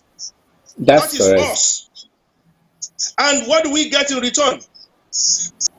Contribution to the national GDP is 54%. We get less than 10% back. And these are facts. I want all of these things checked out. So why is it that we must remain in this country that they do not even believe in us? They treat us like second-class citizens. Go to Apapa, go to any of these spots. You won't find any Yoruba man in any of the managerial roles. Go to Sebe, go to Ediroko. The lingua franca is Hausa. There are 17 security-related agencies. The military, you have the army, the navy, the air force, you have the civil defense, you have the justice department, you have the customs, you have the immigration. You can go and name them. Only all of them out of the 17 are headed by non-northerners. And non-Fulani. And let's face it. See, today I'm free to talk. Go and check the papers. I think it was the 30th of January 2013. The president of this country advised President Jonathan then to resign if he cannot handle insecurity. But the president we have today said 2 Southwest governors came to him and he told them, I'm not elected to protect your people. Why are you coming to me? That is a man that is always shifting responsibility. The man that told President Jonathan to resign if he cannot handle Boko Haram. But what is happening in Nigeria today is 100 times bigger than Boko Haram. And what is it doing? Shifting responsibility onto others. That is what we have. So why should we stay? Look at what happened to my Aburo, Igboho's house. Look at how it's an attack on all of us. It's an attack on all of us. Look at how they killed people. Look at blood all over the floor. Look at what happened in Igongon. Why are they turning this southwest region? Why are they turning Yoruba land into a theater of war? When Obasanjo was there, they never liked him. All they want out is they just don't want to hear of a southern Christian president. That's all. When Obasanjo was there, what did the man do that warranted the political Sharia that started in Zamfara, where they were cutting their own limbs? Just to spite a Christian president, they were cutting their own limbs. But as the good Lord will have it, what has happened now? Zamfara now is a theater of war. You didn't need to shout or believe that you are pious. It's not about worshiping God. They are just cutting their heads and limbs and arms and anything goes. Is that not what we want? We don't want it. We live in dignity. There is a song that was made popular during the reign of Alaafin Abiodun, and I'm talking of 1730. What is 1730 to this date? How many years? We are talking of close to what? To 400 years. Wọ́n ní láyé Olúgbọ́n mo kéborùn méje ẹ ò máa fìwé lórin. Láyé Àrẹ̀sà mo kéborùn mẹ́fà ẹ ò máa fìwé lórin. Láyé Abíọ́dún láyé Adégolú Àtàndá. Èmi ra kókò mo ra ìpìnrin mo ra rán mo ra bàbá aṣọ àfọ̀lẹ́ ló lè pé ìlú Odù àfọ̀lẹ́. Èpìnrin, Sanyán, bàbá aṣọ, those were satin, velvet, aṣọ òkè. Go to your museums in the UK. There's a particular museum in Germany. Agbada Yoruba of 1500 is on display. Those agbadas are masterpieces. Look at our artworks all over the world. If I may add to that the fact that our color separation was far ahead of theirs. And scholars from University of Birmingham came here in 1956 when they discovered some human remains in some caves in a place called Ihueleru, about 9 kilometers or 7 kilometers or so from Isharun, about 24 kilometers away from Akure. And when they carbon dated those bones, they were 15,000 years old. And when they checked the DNA of those bones, I can take anybody there. In fact, I've organized an expedition. Go there, the Oba Isharun, there is a Christian mission with hotel. They will house you, give you good food. Go there where your ancestors lived, Yoruba people, 15,000 years ago. Their DNA matches the DNA of the present day Yoruba. We did not emigrate from anywhere. We were born here, we evolved here in situ. And somebody came in 1804 from Futajalon and is lording it over us and calling this land his own land. Where does that happen? Where? Why would such a thing happen? What barbarism? My friend. Please listen to me, my brother. They are still talking of grazing woods. That was Abraham and Lot, uncle and nephew. Okay, Lot said Abraham's cattle was grazing on his land. Abraham said, Lot, it is you. And at the end of the day, Abraham, who is Ibrahim, who is called the friend of God, called his nephew and said, so that we don't fight, let us take our cattle to different places, house them, so that they don't graze openly. That was what Abraham did 4,000 years ago. And somebody still wants us to be doing open grazing. In which case, they have so much made us to become less intelligent. Look, let's face it. The intelligence quotient of Nigerians, IQ, before 2015 was higher. And that is the only reason why somebody will be telling us today that it is that whether we like it or not, in his 6th year, that we must continue to have grazing routes. Don't they travel? The biggest cattle in the world are in Israel. They don't graze outside. In fact, I saw a cattle in Israel that is over 20 feet. The amount of milk that cow produces, it will never do so if it is grazing. Why are we like this? Even in the grazing route, my brother, you should know, you will know, rather, please forgive me. Only 2 grazing routes exist in the whole of the Southwest, and it's in Oyo, and the 2 are in Oyo State. There was a time some cows were the wrong way, preventing planes from taking off and landing in Akure Airport. And what would somebody say? In this government, they said the Akure Airport is along the grazing route.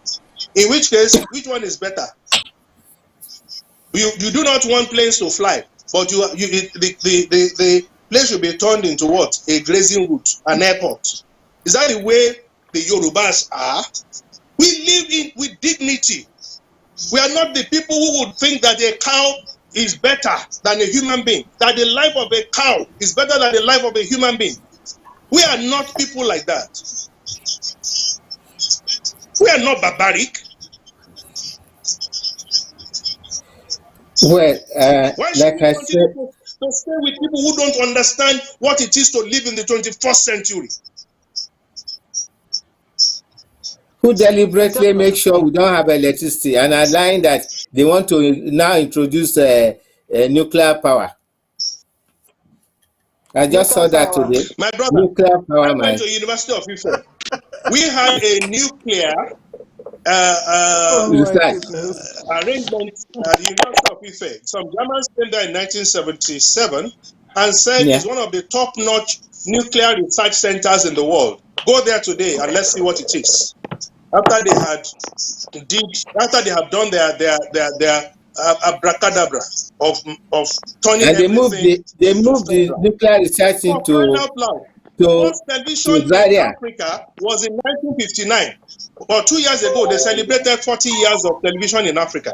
It's 59 to 2 years ago, 40 years. Why would they want to just think of the Yoruba as unthinking people? They just throw anything at us. Meanwhile, why do we go to school? Is it not because of competition? My classmate who was beating me at Ife, I didn't like it, but I should start from primary school, and I remember names. Tony Atilola, a girl in primary 4, when I was in primary 4, was scoring 10 over 10. I was scoring 7 over 10. I didn't like it. In fact, I went to do Ogunsoye to make me to be scoring like 10. When I realized that it was a lie, the man was selling me Ogunsoye for 1 shilling. 1 shilling at that time was 4 days of meal, because 1 meal is 3D, which is thorough, and you find 4 of such in a shilling. So I couldn't tell my father, a reverend gentleman, that I was going to do Ogunsoye. So I didn't eat for 4 days. I gave the man money. He said he gave me a concussion I should take with pap. We were not eating, we were not even taking pap in the house. I convinced my mother to do pap for me, and I was scoring 6. It was then I realized that the man who took me to the man was scoring 4. I quickly brushed up, and I was scoring 9. And I was telling Tony, I will beat you. That is competition. We both attended the same primary school. We parted, but we are still friends. At Ife, there was this lady, and our paper was so good to the Ezekiel Oluwasomi Library. And I said, before I leave this university, they must take my own paper there too. And it was a course by Wole Soyinka, and I criticized Soyinka, and I said Soyinka was wrong in his translation of Ogoduole. And he gave me 90. And my paper is there today. That is competition. I couldn't just allow the lady to go. She was doing younger for me. I made my brother to marry her. That is competition. When Awolowo had the television station, the slogan was first in Africa. Africa, yeah. WNTV, WMBS, first in Africa. Okpara, when he saw what Awolowo did, in fact, from building to equipping to launching was 3 months. That's correct. That's what only 3 months. Okpara too went and did his own, but he did his own in 6 months. But what does it matter? He had the second television station in Nigeria, or perhaps in Africa. But what did Okpara say? Eastern Nigerian television service, second to none. And I love the man. That is competition. Now somebody will score 40 over 400 in JAMB, quota system, you will enter university. And then somebody will score 240 in Yoruba land, but because of quota system, you won't gain admission. And you still want me to be here with people who don't believe in competition, who just believe in what? Quota system. Anything goes. A level 8 officer will be brought on Bochi to be Secretary General of Football Association from level 8 to level 16. Mediocrity took over. Meritocracy thrown out. Mediocrity has always been the bane of that country. Today, I will say right from the beginning. When Baba Obasanjo became head of state in 1976, what did they tell him? They said, stop the growth of the South. Let the North catch up. And Obasanjo, please ask him if what I'm saying is not the truth. He said to them, no, I won't do that. I will probably just slow the growth of the South down. I'll slow it down and allow the North to catch up. They didn't want anything called competition. They just want to put their people there. And then somebody was telling us, am I the one who is stopping a zone from enlisting in the army?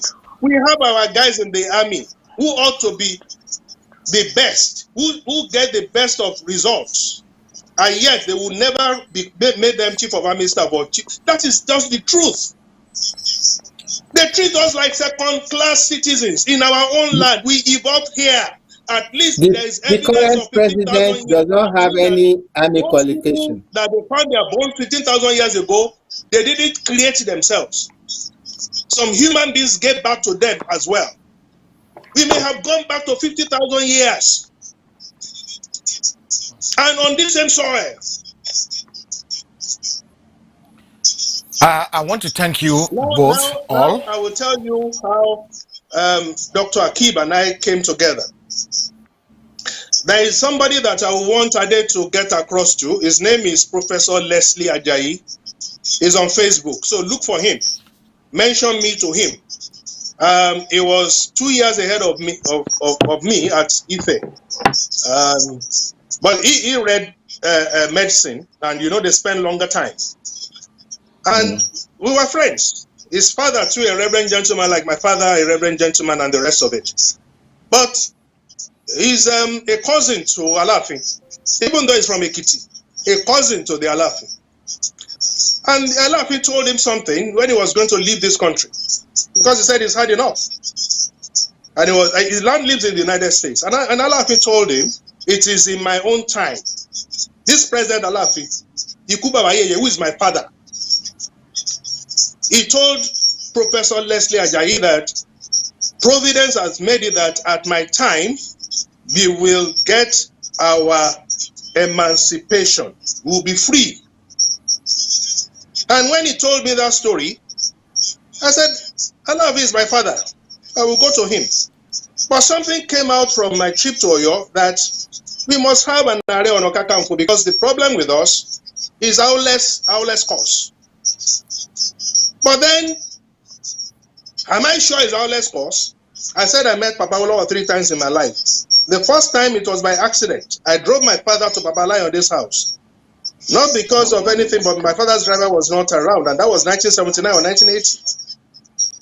And that was the first time I met Olowo face to face. And he came to Papa Layonde, and he said, you normally would call him Venerable or Vicar. He said, Venerable, this our less cause. It has been revealed to me that if we do not do something about it, reverse it, that Yoruba land will never know peace. And Papa Layonde said, well, I'm a priest. What can I do? He said, but you are an Ibadan man. I'm an Ijebu man, an Ikene man. And it's all about old Oyo Empire. And you're the only one I have. And this has been revealed to me. It is important. Let's do something about it. Papa Layonde turned to my father and said, Olu, what do you think? He said, like you, I'm a fool now. Okay, let us pray. Papa Layonde laughed and said, it's more than prayers. And many years later, Papa Adebayo Faleti, his son, Ayo Faleti, my very good friend, we were doing A-levels, and I said to Ayo, and sorry, not many years later, about the same time, I said to Ayo, this is what I heard. I think that was 79, really. So this is what I heard. We went to his father. The father said, I know what to do. Unfortunately, 1980, the Oni Aderemi died.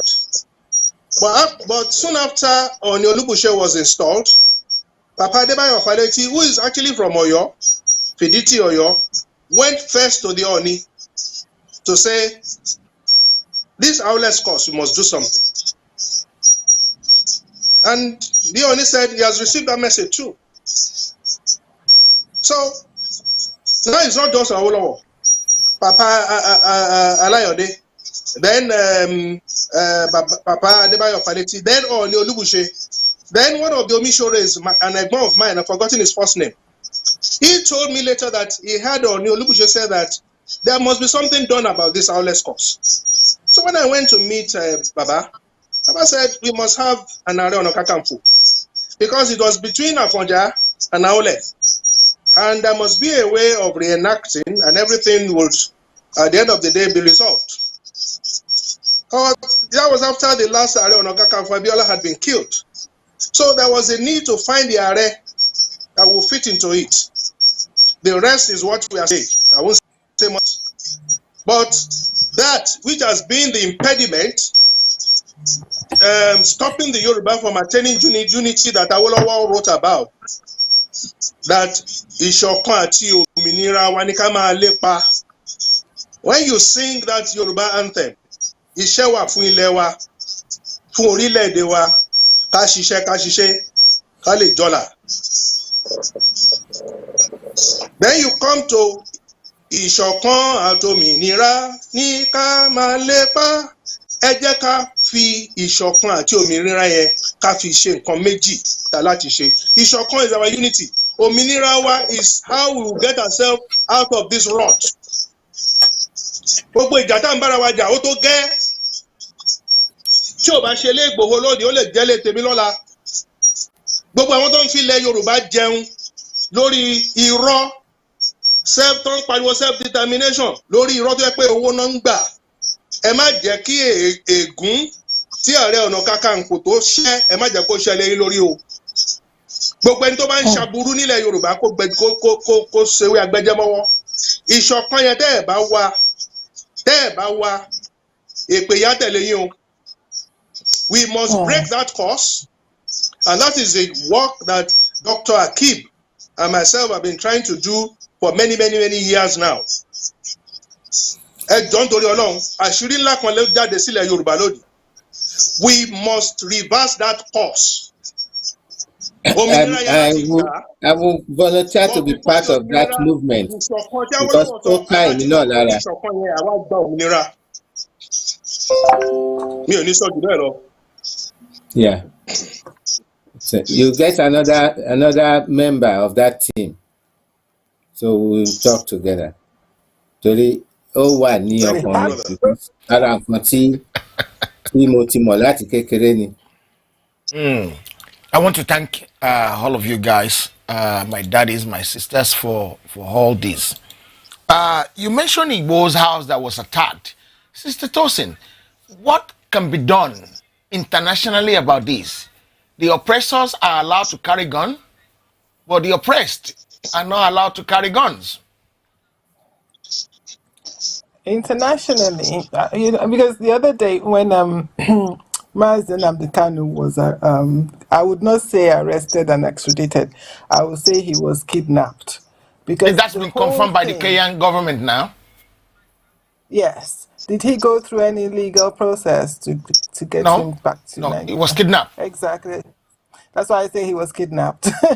Because you just cannot, everyone has a right to fair trial and fair hearing. So you cannot just take somebody or put them on the plane and send them back to Nigeria. That's just goes against all international standards on human rights. Anyway, so when that incident happened, I did say that Oda Ibikwe wanted editing more people because you are just giving more and more evidence against your government. Now, we haven't even gotten round to dealing with the atrocity of that kidnap. Then we now have this incident of Mr. Igboho this hours of this morning, where there was an invasion of his house at the dead of night.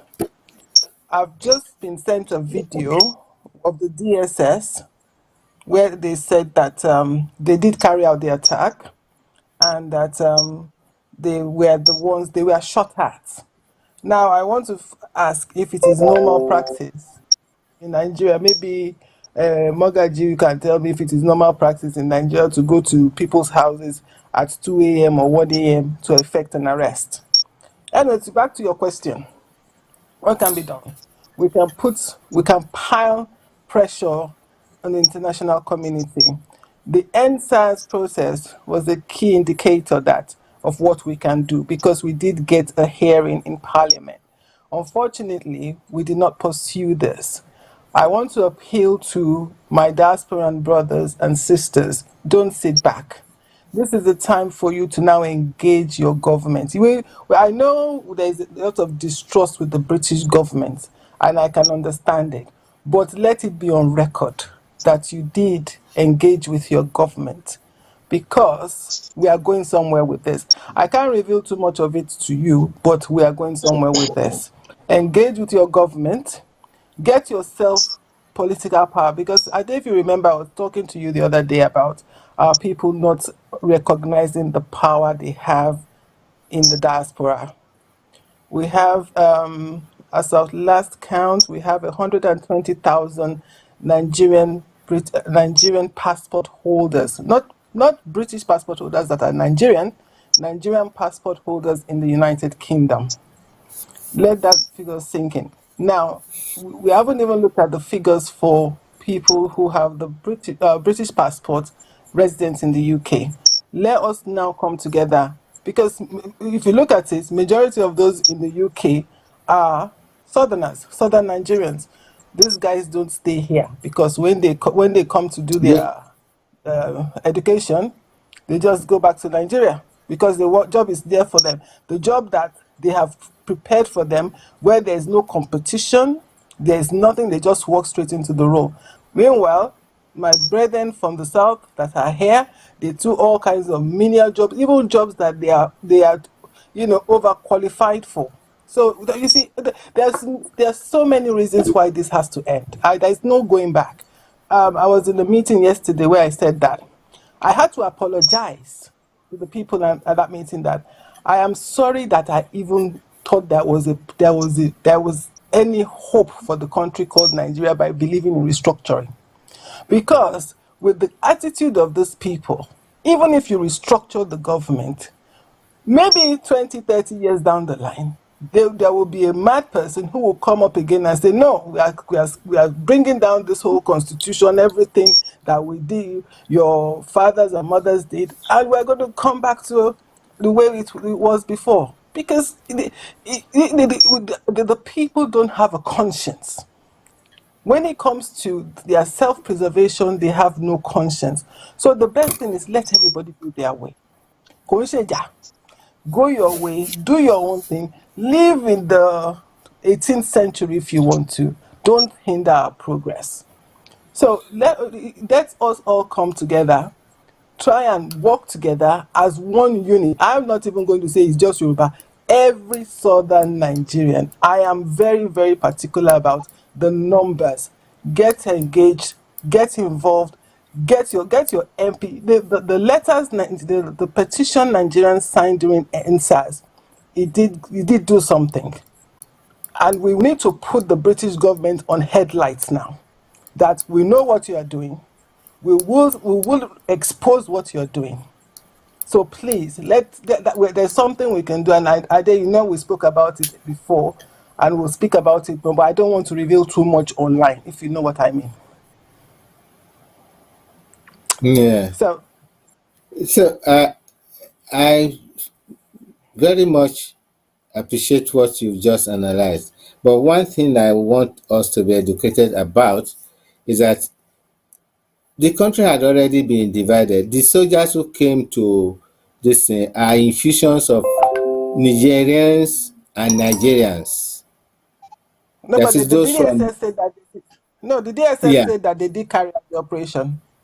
I know they are infused into the Nigerian army that came with them.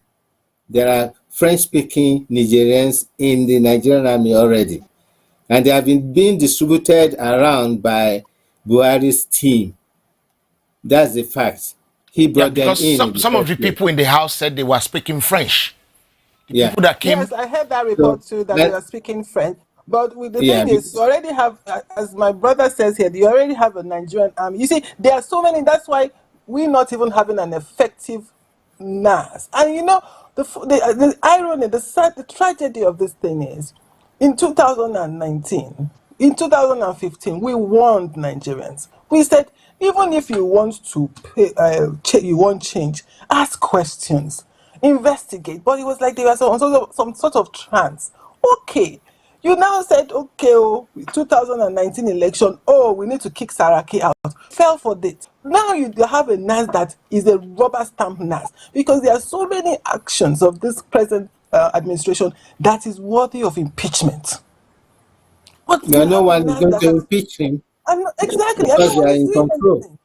Exactly. So it is not a question of loyalty or to Nigeria and the constitution. It's loyalty to my Sorry, ethnic group. I need to just chip in something here.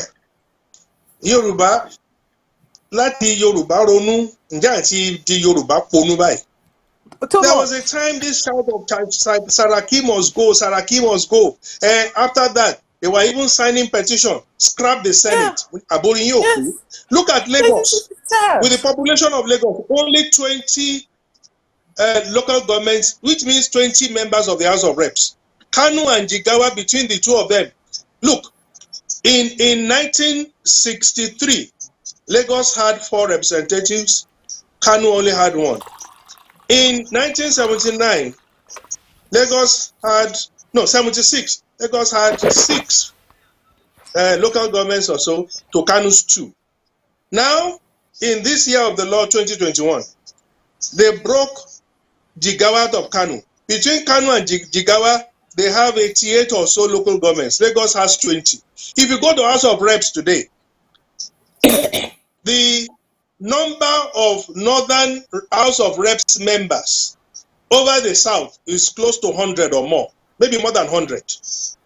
In which case, that's correct. if they now tell you, come and do amendments, which amendment are you going to be able to pass? Exactly. When they have the numbers to simply knock it down. But where they don't even have the so much, or let me say, where they don't have the advantage much over us is the Senate. Because whether you are small or big, each state produces only 3 senators. 3 senators, yes. And they have 19 states. And we have 17. So they have 6 more. But then with Abuja, let's say they have 7. But in that 7, what do you have? You have Kwara. We still have like 2 Yoruba senators from there. In Kogi, we still have 1 Yoruba senator. So we might even be able to take, even from Kogi, maybe another one. I'm serious, because I know the relationship between the Nupe, the Baruba, the North culture, and the Yoruba. So we might even be able to, in some kind of way, compete in the Senate. And you want to throw that Senate away and leave us with the House of Reps where they have larger numbers. Monishe atiwa ponu debeni. It's sad. In addition, the effect of that analysis, the effect of what you just analyzed. Baba Jala, before you say what you want to say, this is where I'm having a lot of difficulties with our people. They don't think before they do things. They don't consider things. We don't consider what we're splitting out. We just say things. People just decide to do things. Some people do things because they want to be seen, as in quote. This government in 2015. Didn't we shout enough? They were calling us enemies of progress. I don't know what progress are they defending. What progress were they defending? Where Lagos has no electricity and no water supply. and flooded regularly from your dam. Our people don't think long-term effect of what they do. It's more short-term. What am I going to gain from it? And until we start thinking communal interest, not personal interest, we will be going round in circles. If we don't think this is for my community, this is for my people, this is not for me and my family, this is for my people, we will still keep going round in circles. This is why some people, my saddest period in the last 10 years was the build up to the 2015 election. When I read, I heard, and I saw Yoruba people lambaste the likes of Ajasin, Awolowo, all because they wanted to support Buhari. You will never see the Northerners do that. No matter how bad that Northerner is, we just throw our values out of the window because we want to show that we are, as my younger ones would say, woke. It's sad, and this is one of the reasons why I say it's time to go, because we need to build Yoruba land back. We need to bring back our Omoluabi. We have been so, excuse my language, bastardized for years. We need to build a better society. We need to go back to who we are, our being. What being an Omoluabi is, our being, our spirituality. That is why this is now essential. Can I ask you one question, Princess? I probably call you Princess now. Has education sometimes bastardized our thinking? What do you mean by education? Boy, I wouldn't say it's too much. Half education is what we have been it's half getting. Education, yes. That is the reason why I said that competition brings out the best in you. Do we compete anymore? Look, do we compete anymore? Will I relate something that happened? You will have everything to say. When I was in secondary school, I became a member of the football team in my second year. People from Ibadan Grammar, players from Ibadan Grammar School will go from Ibadan Grammar School straight to WNDC, or they will go to the national center team. National team.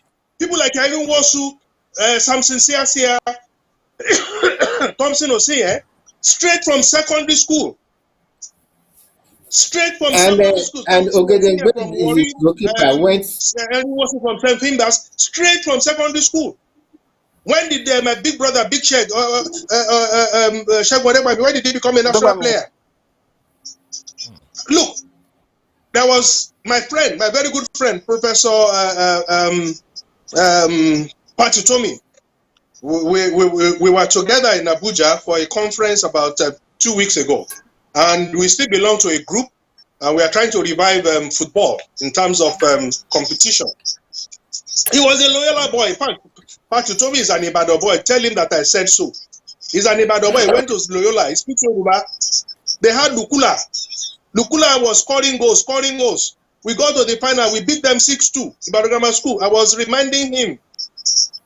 That is, but where did Lukula went from Loyola to national team? But today, 28-year-old boy will call himself 17. And he will play for under 17.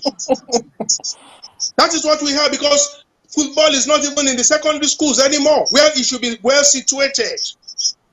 In 1976, Shooting Stars won the very first Continental Cup for Nigeria. 76. African Nations Cup. Sorry, African Cup of Winners. That same year, Rangers of Enugu, they won the league. The following year, Rangers was not just like comfortable with winning the league. They won the same cup that the Shooting Stars won in 76. They won it in 77. We now won our own too. In 77, we won the local league. But come and see how the whole of the East celebrated that, which the Easterners did. My brother, without competition, there is progress. That is the point. The education we have today does not even give rise to competition. Students will pay lecturers, to like up their marks. Too, they don't have enough money, so they will have to print out handouts and sell to students. Lecturers are now giving out their boys' quarters as rent to students to augment because there's no money. The universities don't have money for research. That started with Babangida. It was 50 kobo per day, 10 kobo breakfast that will have tea, eggs, bread, everything issue, 20 kobo lunch, 20 kobo supper, 50 kobo per day. When Babangida came, it was still like that. Sorry, when Buhari came, that was when it changed in 1983. When I was leaving university. First, it was taken from 50 kobo per day to 1 naira 50. Before I left Ife, you know what he did? He cancelled feeding altogether. That was the last time students were eating. If you do not eat well, how can you listen to your lecturers? If you do not eat well, how can you write exams well? But does it matter to them? It doesn't matter to him. Anymore. Does it matter? Education has gone down. Go and interview a graduate for a job today. You will almost be weeping and crying. The kind of expression that we're coming from a supposed graduate, even master's degrees holder. Yes. That is what they have come. You are right. Yes. That is a deliberate underdevelopment of the West and East. And I've been saying this from a long, long time. Right from the time they decided to remove, to close the Yoruba Power Station in 1969, of which was part of our research when we went to Kanji Dam. Chief Laguju, the director of NDA, Niger Dam Authority, said when they switch on the 960 megawatts, the Yoruba Power Station was going to be shut down. Then we asked the question, do we really want to develop this country? Why would the Yoruba Power Station be shut down? What's the replacement? Is 960 megawatts be enough for a large country like Nigeria? He couldn't answer. He said that's the authorities' decision. At that time, they are from the north. What can we do? But our people kept quiet. We still continue with this political association. It's long time we should have left. Because Lagos has been left, I keep on saying it, Lagos is left in darkness. Anywhere in the world that you have a population like that, centered in a particular urban conurbation, should be a center of industry, commerce, and research and development. But what do we have? This is what I'm saying, that we are, as the Bible says, we are unequally yoked. These people have nothing in common with us.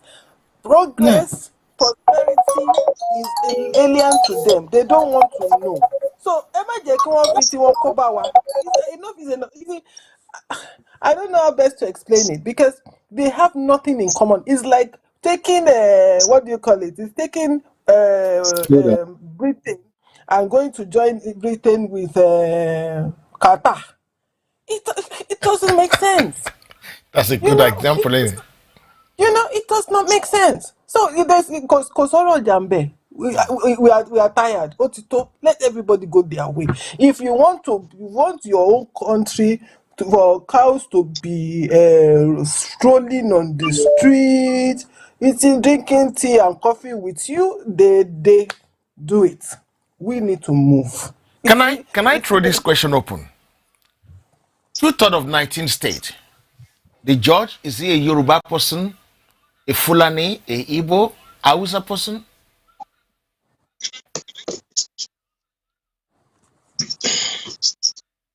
Babas, can I throw this? Can you hear me? Yeah. That is a trick question. You have to explain what you want us to answer. Question. The judge. You're being very mischievous. The judge in the 2/3 of 19 states, when Olunoyo and Awolowo, when they were dragging, and Shagari were dragging all this, the judge in that case 2/3 of 19 Caribbean states. White. Is it Taribo White? Caribbean White. Don't forget that there were two judgments. Yeah. There was a minority judgment. 2 judges out of 7 gave it to Awolowo, and 5 actually were split. Out of the 5, 3 said they are giving it to Shagari, but 1 said he's only giving it to Shagari because he wants peace. Knowing fully well that it's more or less like saying my hands are tied. But 2 gave it to Awolowo. So it was a split decision. Meanwhile, the same judge said something, or the Chief Justice said something. He said, this judgment shall not be seen as a precedent, in which case he made another law out of it, because any judgment, any rule that is given in court is seen as a law. Like in 1969, when the law was actually passed that open grazing is banned. That law is still there. Nobody has gone to change that law. Nobody has challenged that law. Adewale Thompson's the judgment. I don't know why somebody is still talking about grazing, open grazing, when there is a law in Nigeria since 1969 that said that open grazing is banned. When this case came up with Awolowo and Shagari, the Chief Justice said nobody should refer to this as a precedent in future, knowing fully well that it is Mago now. Yes. If it is not Mago, why are you saying that people should not refer to it in future? There should not be a precedent.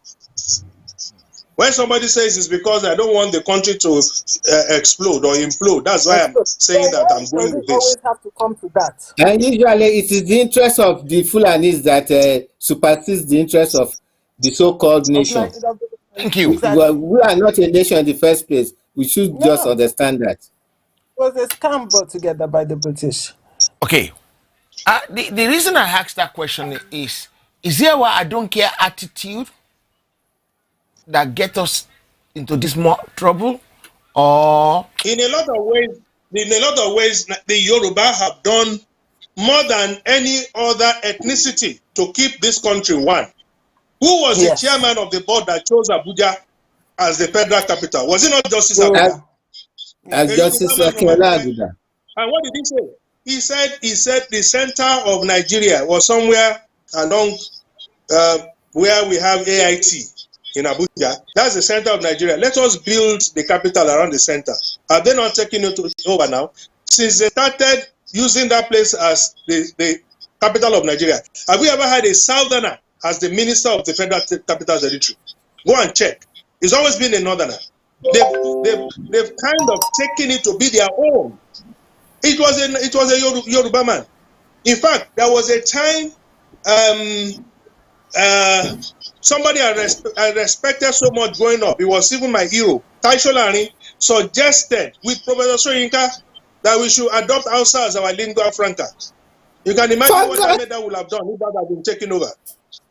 I'm telling you the truth. Because the Yoruba actually wanted to make this country work. Who won the war for Nigeria? Were they not the Yoruba generals, where the Northern generals failed?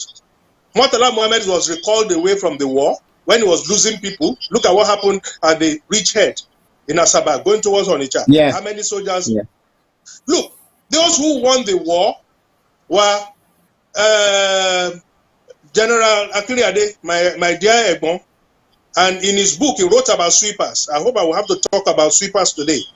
The sweepers are those who went to Igboho's house that were explained. President Obasanjo, Alabi Isama,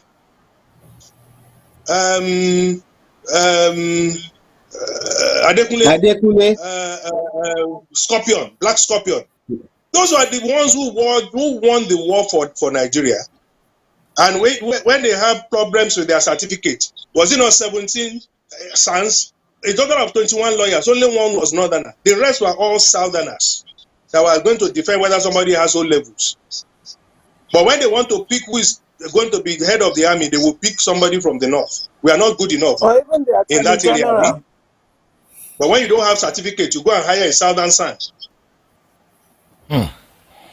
Okay, because the reason I brought that question up is, are we our own enemy? Are we the ones stopping our own progress ourselves? We are just good-natured. We never saw any of this coming. We thought we were doing this country a world of good, not knowing that some people had this thing in their mind the born to rule kind of thing, the sense of entitlement to everything. What is power, for God's sake? Do they know God?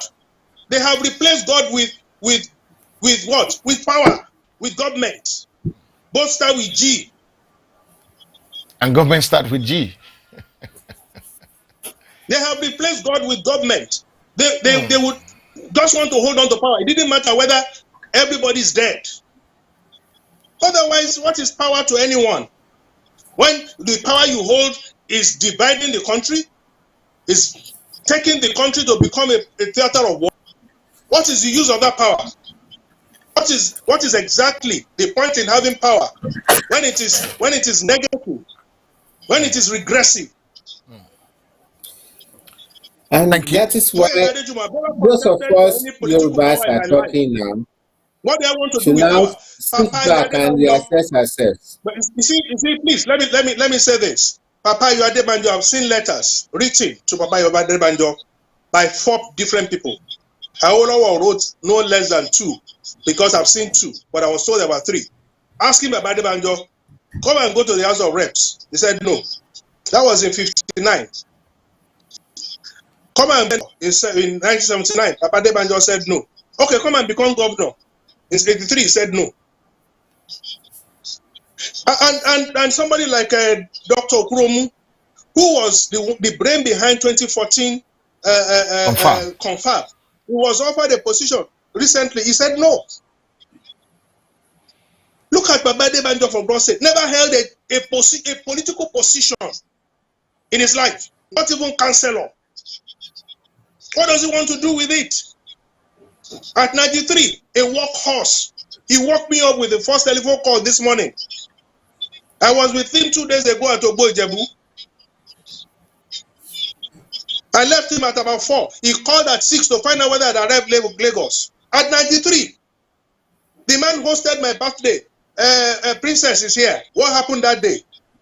Okay, a day your boys took me there. They drove there. Yeah. When Baba hosted my last birthday in April, he got up. He told even a traditional Oba, oh yeah, everybody get up. He provided the food. He now started singing happy birthday to me. I broke down. I was crying. What does he need me for? I want to feel like somebody like that. Okay. What is money to people like that? What is position to people like that? What is power to people like that? And you just want to become president. You tried 3 times. If you were good enough, you'll have become the president.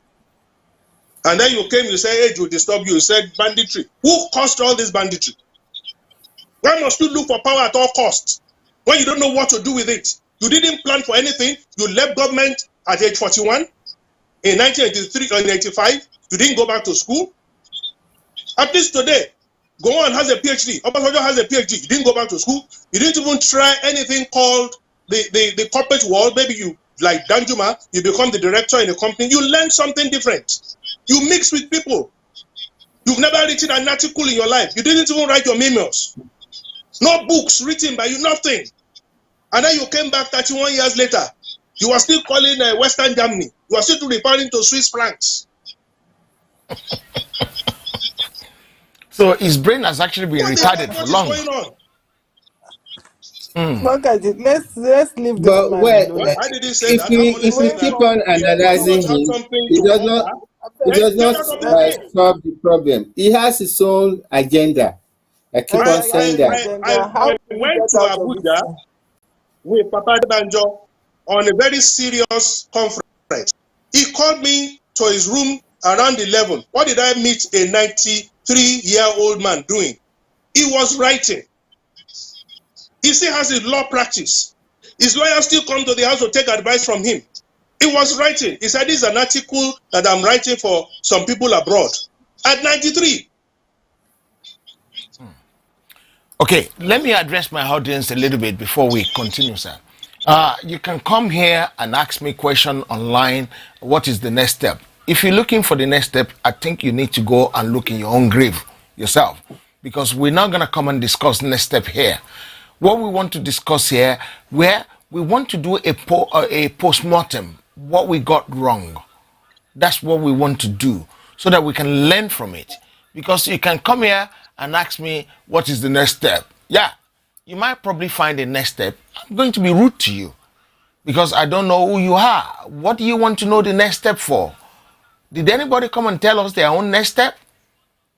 So if you want to know the next step, you probably go and find it in your grave, boy. So thank you very much, guys, for that. Let's go back to the arrest of Nnamdi Kanu, or the kidnap. Kenya has come up and said, we didn't know what happened. We didn't know how it happened. We didn't know anything about it. They tried to even investigate it with the people at the border. What do you think as a lawyer, as a barrister? I already answered your question now because I know. I remember when I told you the man was kidnapped. It's simple as that. He was kidnapped, and that is why, if you had seen the picture, his picture, when he was On taken to Tuesday. court, he looked heavily sedated. He didn't look himself. But it's something that I really don't want to comment about, if you know what I mean. But okay, international law. this, Who is going to pay for this if he was kidnapped? the Kenyan government can take on the Nigerian government for it. If you notice as well, see, one thing I pick up when I listen to their press conferences and whatever it is, are the things not said, the things they refuse to say. Because if you had done an arrangement with the Kenyan government to bring back Nnamdi Kanu, you would have stated it in your press conference, wouldn't you? Yes. That we had an agreement. The Kenyan government, you know how the government likes to boast about their partnership, but he was very silent on that, and that was where the alarm bells rang for me that this guy was kidnapped. If the Kenyan government are involved in this, they could get themselves in serious trouble, and they know it. So we don't know if they were involved or if they were not involved, but my guess, and from the information at my disposal, I don't think they were involved in it. I think he was kidnapped. And if you think about it, why did Buhari postpone his trip to the UK? Did they use his presidential jet? Did they make use of the presidential jet to carry out that act? We don't know. But we'll find out, because what they've done was outside of territory. So from now, what is the legal? What is there anything that can be wrangling later on between Kenya and Nigeria, between the IPOB lawyer in here and Kenya, or British? Will British has a case? The British government. You see, that's my concern, because the British government have already said that they would assist Mazen Nnamdi Kanu, which is good. But the British government, we know, they say one thing and they do something else. So he being a holder of a as for this, I think because he carries their passport, they will definitely that. Yes, because he's a British passport holder. But this is where the key comes in again: pressure. If you don't put pressure on the British government, they would look the other way. This is a British government that has been kidnapped from one foreign soil and taken to another foreign soil. So they can take it up with the Kenyan government if there's pressure. You see, once the British government take it up as a diplomatic issue, then the Kenyan government will need to investigate what has happened. And if he was indeed kidnapped, then Nigeria, Buhari's government will have questions to answer, basically. And what kind of sanction can he face? From the British, or from the Kenyan government, or from the world at large? I don't think the world at large will be very keen on it, because, put it this way, there are many governments now that have broke through to coronavirus, so people are looking for deals to do with different governments. So I wouldn't say the world at large, but with remember when we spoke about this, when the news broke that you have to go through a certain legal process to extradite somebody to a current country where the punishment for the offense he's being charged with is the death sentence. Britain would not do that. So, based on that, we are going to be arguing human rights here, because you have kidnapped somebody, which we suspect is what has happened, and then you want to you've charged him, and then if you now, because we know that this government is crazy, you now turn around and say, oh, we are going to execute him, or we are going to sentence him to death. Nah, it's not good. And that is the angle that I think the Kanu's lawyers will be looking at. Okay, I hope thank I've you. answered your question. Yes. Now to Igbo's case. I'll probably keep the answer to the UK, my UK guest. We lost Dr. Abiola earlier on. Igbo's case. Someone went to his house in the middle of the night. They called themselves DSS, Department of State Security, because they were investigating things. Are they allowed to do that? Are they not allowed to do that? Is this something that is okay? Some set of people in the country are allowed to carry guns, and some set of people are not allowed to carry guns. The oppressors are now being targeted. What do you think? Baba Jala, or lawyer? Yeah, I just got a message from Lagos now that DSS is trying to raise a case against Igboho that he should turn himself in. He's carrying illegal arms. You see how is it because of one single AK-47 that you go into Igboho's house to come and kill people and destroy his house for one single AK-47? That's the question. Even if they have arsenals of weapons, are they allowed to kill people in there because they have weapons? My brother, what about the terrorists the you see in the irony bush about with all of Gumi? The Isba I just got carries that guns. message from Lagos now. I think Baba And wants to say something. They are meant to be taken care of religious matters, but they carry sophisticated weapons. They carry assault weapons. But our Motekun, no, the National Security Advisor said no, they cannot carry any gun. And that is the tragedy of this nation. The aliens, those who come, they have the free license to kill us. You will never be able to have any of them arrested. Go to the police. Just say, oh, there are some terrorists in my compound. You will see what will happen in that police station. Look, let us look at it critically. The United Nations, they have an arm which looks at terrorism. It's called the World's Terrorist Index. They said Boko Haram was number 2, deadliest in the world. They said the Fulani herdsmen are number 4. Please, can you remind me, or can somebody tell me which number is assigned to the IPOB? We're not seen as a Nigerian terrorist government organization. will not declare the real terrorists. They will not declare them as terrorists. They will call them bandits. Negotiate with them. They will not tell us that it is a clash between farmers as well as herders. Now, what is a clash? A clash is when two people are fighting. But it is not a clash when I sit down in my home or I sit down in my farm, and it is my farm. Maybe I bought it with money, maybe it's ancestral, but nobody is even coming to, in my household, in my clan, in my ethnicity, to come and challenge me over the ownership of the land. But then a Fulani herdsman comes to the same farm. That is trespassing.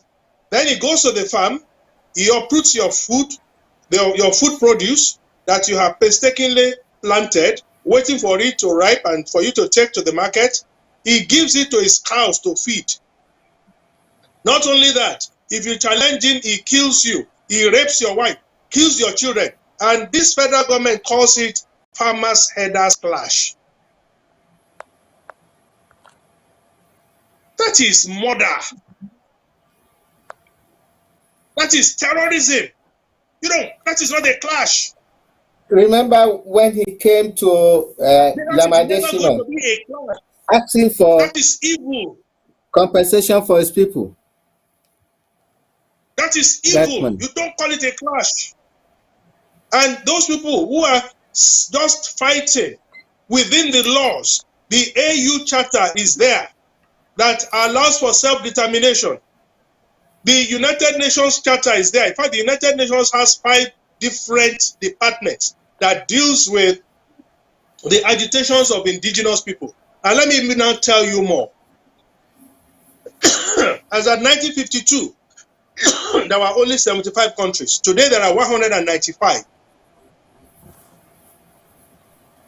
Listen to me very well. Wow. As at 1952, it's now going to be 2022. How many years difference is that? 70. In 70 years, the world has not only doubled, not in size, not in perimeter, not in diameter. It's not as if the land size has increased. No. But the number of countries have increased from 75 to 195. And why It's have going they to been increase. able It's going to increase more very soon. Because some people have been fighting for self-determination. This president in 2015 went to the United Nations. His very first time of addressing the General Assembly. And he said, the Palestinians must be allowed to have their own country. He mentioned Seychelles. Go and Google it. He mentioned some other Arab. He actually said those who demand for it should be given. That's what this president said in 2015. But he said Biafra is a dot in a circle, forgetting that there are those who know how to join all the dots together and make it bigger than the circle and make it multiply from just one dot. A human body is made from one cell and becomes millions of cells. Take a little amoeba. Just take one amoeba, put it under the stethoscope, put it on the plate, come back tomorrow. It will have multiplied even beyond the plate. He's still talking of a dot in a circle and that they are not going anywhere.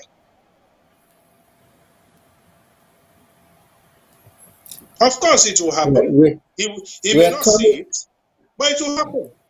It has no means of holding down the desire that Of the is masses. an idea that is genuine. You can't treat people this way and expect them to be obedient. And you expect them to say they want to continue to live under such a condition. You have no such right. And the world frowns at it. The United States frowns at it. UK frowns at it. Look at what is happening in UK now. Scotland is about having their second referendum. We had referendum here once. The Northern Cameroons, the Southern Cameroons. And he believes we cannot have another referendum. Are we progressing? If he wants to hold us back, we will simply tell him that the world has moved on. If Abraham and Lot, 4,000 years ago, could solve their grazing problems by creating ranches, why can't he create the ranches? In wherever they said they need it. In the north, the land is so vast.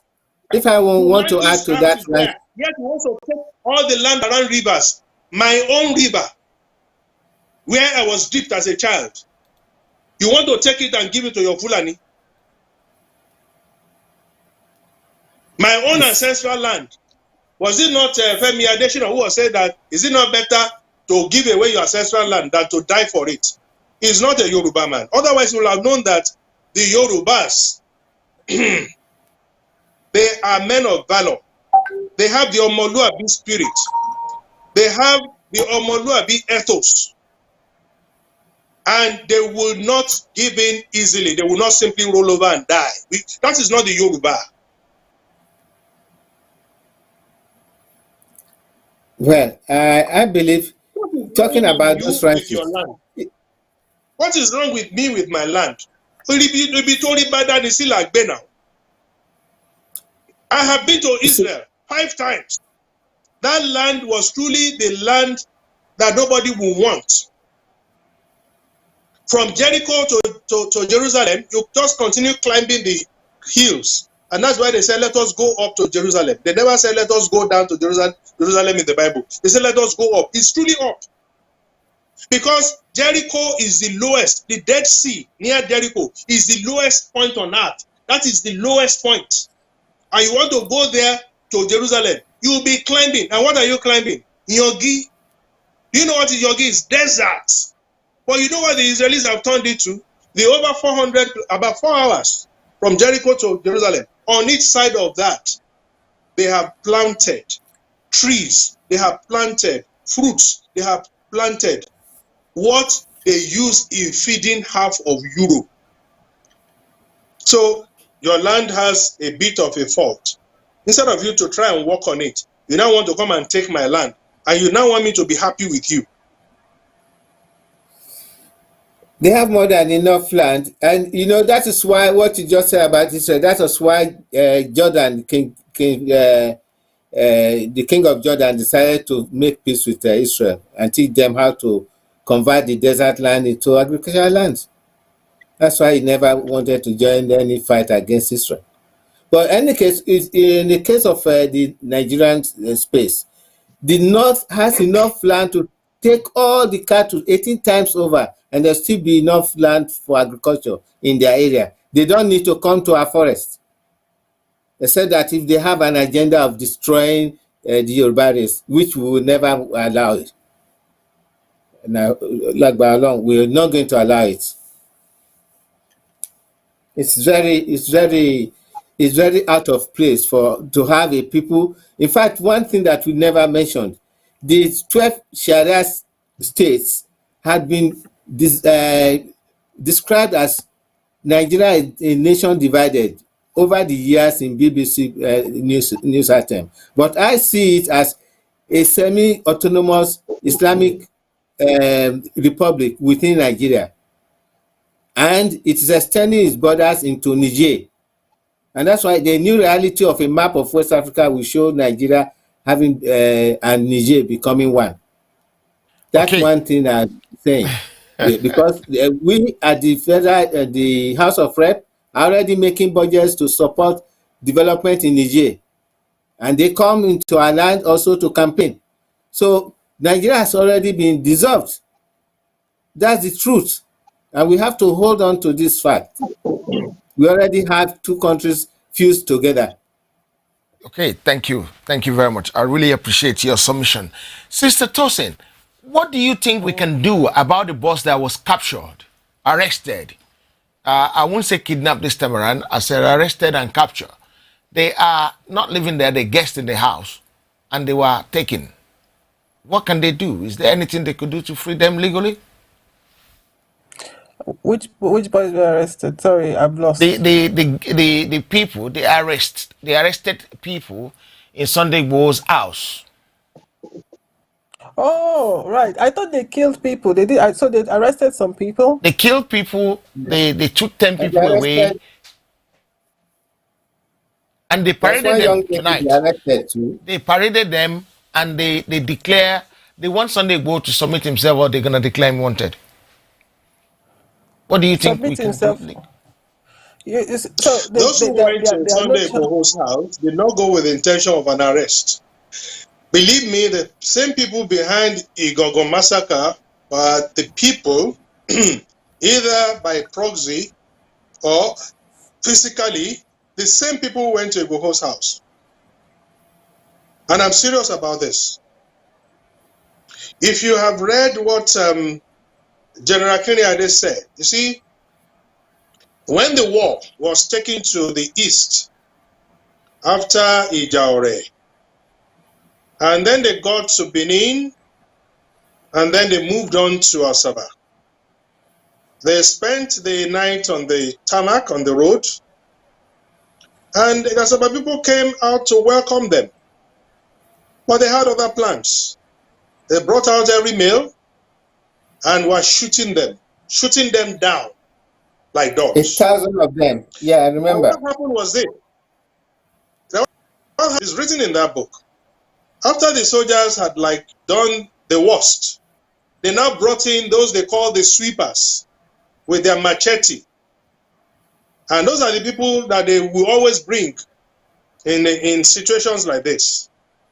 The northern elements, they brought in those they call the sweepers.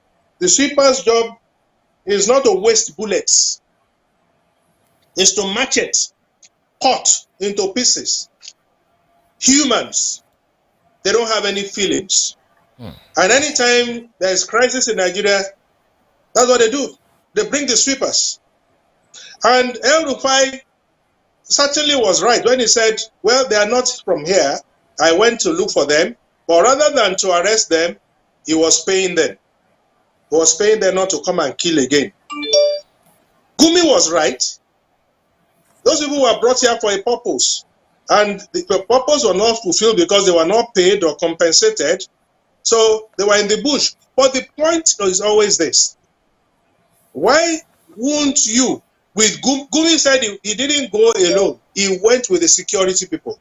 Now, soldiers, policemen went with Gumi to protect Gumi against the bandits who had guns and all that. So who led Gumi there? In which case, the federal government knows where they are. They know who they are, but they won't arrest them. They won't go after them. Why? Because it is not in their plans. Because that's not what they believe. Because they don't think like us. So what do? They pander to them. They prevaricate. They protect. They pay. And they pamper them. 5 P's. They pander, they prevaricate, they protect, they pay, and they pamper them. They pamper them like children. They pay them for the job done. They protect them from you and I so that we won't touch them. They prevaricate. They will always want to delay until when it is too late. And then they pander. So what exactly is it that they want to tell us? How do they want to twist us? They want to condition us to accept what can never be acceptable to us. They want to force us to accept their own way of life. They want to force us to lie down and be killed by their sweepers. They know where they bring them from. It is not by happenstance. So the president said, oh, they are foreigners. So what is your job? What is the #1 job in the Constitution when you are sworn in on that same Constitution? Is it not to protect the lives and properties of the people over which you have been elected to be president? Is that not what a president is elected to do? Is it not written in the Constitution that he swore to? But it tells you that the people are from Libya. So fix it. If you will go and allow foreigners to come, then let us Yoruba too go to Benin Republic and bring the Yoruba from there now. Let us go to Togo. Let every Yoruba from Cuba, Brazil, and all the places, Haiti, let them come. Let them bring all the sophisticated guns and turn this land into a land of anarchy. Already the insurgency is just too high. It has peaked. After that is anarchy, chaos. Who has the monopoly of violence? They're just using government apparatus to do their dirty job. And in fact, like one man said some weeks ago, the way they brought some 4,000 to come into the barracks in Okitikupa, that's exactly what I'm saying. They've brought in people from Niger who are French speaking into the Nigerian army. They are housed in the Nigerian army barracks in Okitipa now with the normal number that are already there. And not only that, they are almost in every formation, Nigerian Army formation in the South. They've been put in there. And by who? And By the federal government. And they send our own children, our own boys, to the north to face Boko Haram. Yeah. It's just And they will not give them enough arms to do the job. And that's why Fela Kuti's brother left the army. He went away, and they said they are court-martialing him. He told the truth. And many of them have left. I think we should call them back. And even the young girl that was killed was because she was doing her job so well. Exactly. Call them back. We call them. And there's we've not even had anything about that case up to now. It's a point that we have to continue to raise. That guy cannot die in vain.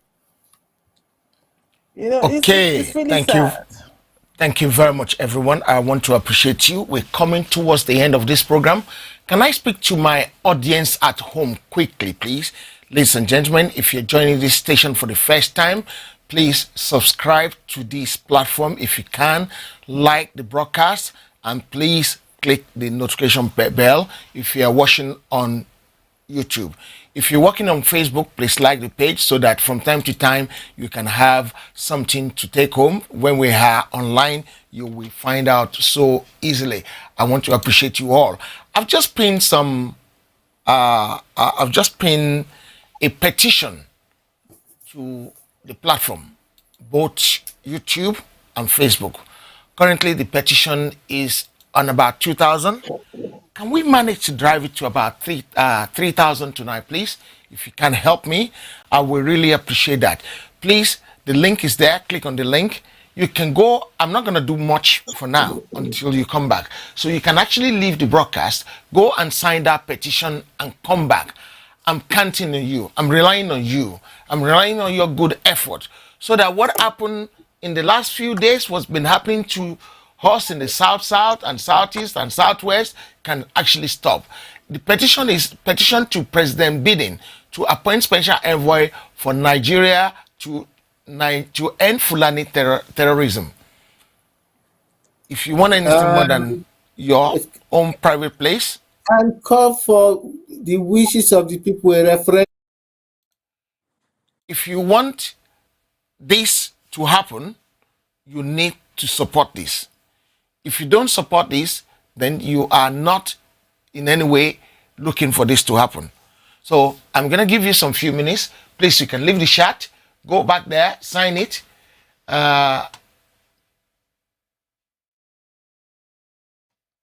No, we want to do the Biden one first. We want to do, it's actually 3 of them. You've done the 4. I can't believe this. Okay.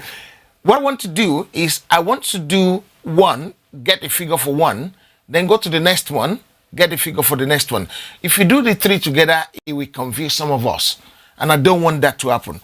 So the one we're doing for now is the petition to President Biden to appoint special envoy for Nigeria to end Fulani terrorism.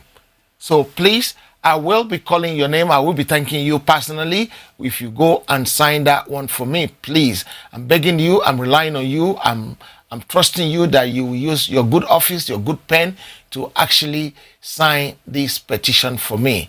I want to thank everyone who has. And a point, you don't need to chip in. You don't need to pay any money. They want you to chip in some money, like £1, £2, or whatever pounds you can chip in to help distribute the petition. You don't need that. We have the numbers, we have the figures that this petition can go round if we decide to take it to heart ourselves. I want to thank you all that are watching this program tonight. Please, I'm counting on you. I'm relying on you to help me solve this petition problem tonight. And I really am very, very desperate to get it across the 3,000 mark tonight. So I'm waiting on you guys. If you sign it, it's there. I've actually pinned it right at the top. If you look at the top, it's there at the top. So I'm actually relying on you guys to please help me sign this petition.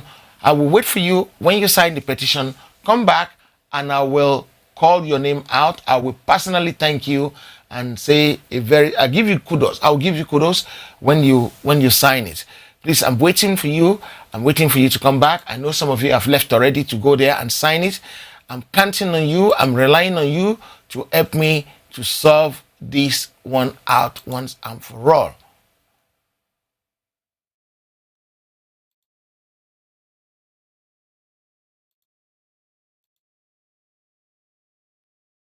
I'm waiting for you guys.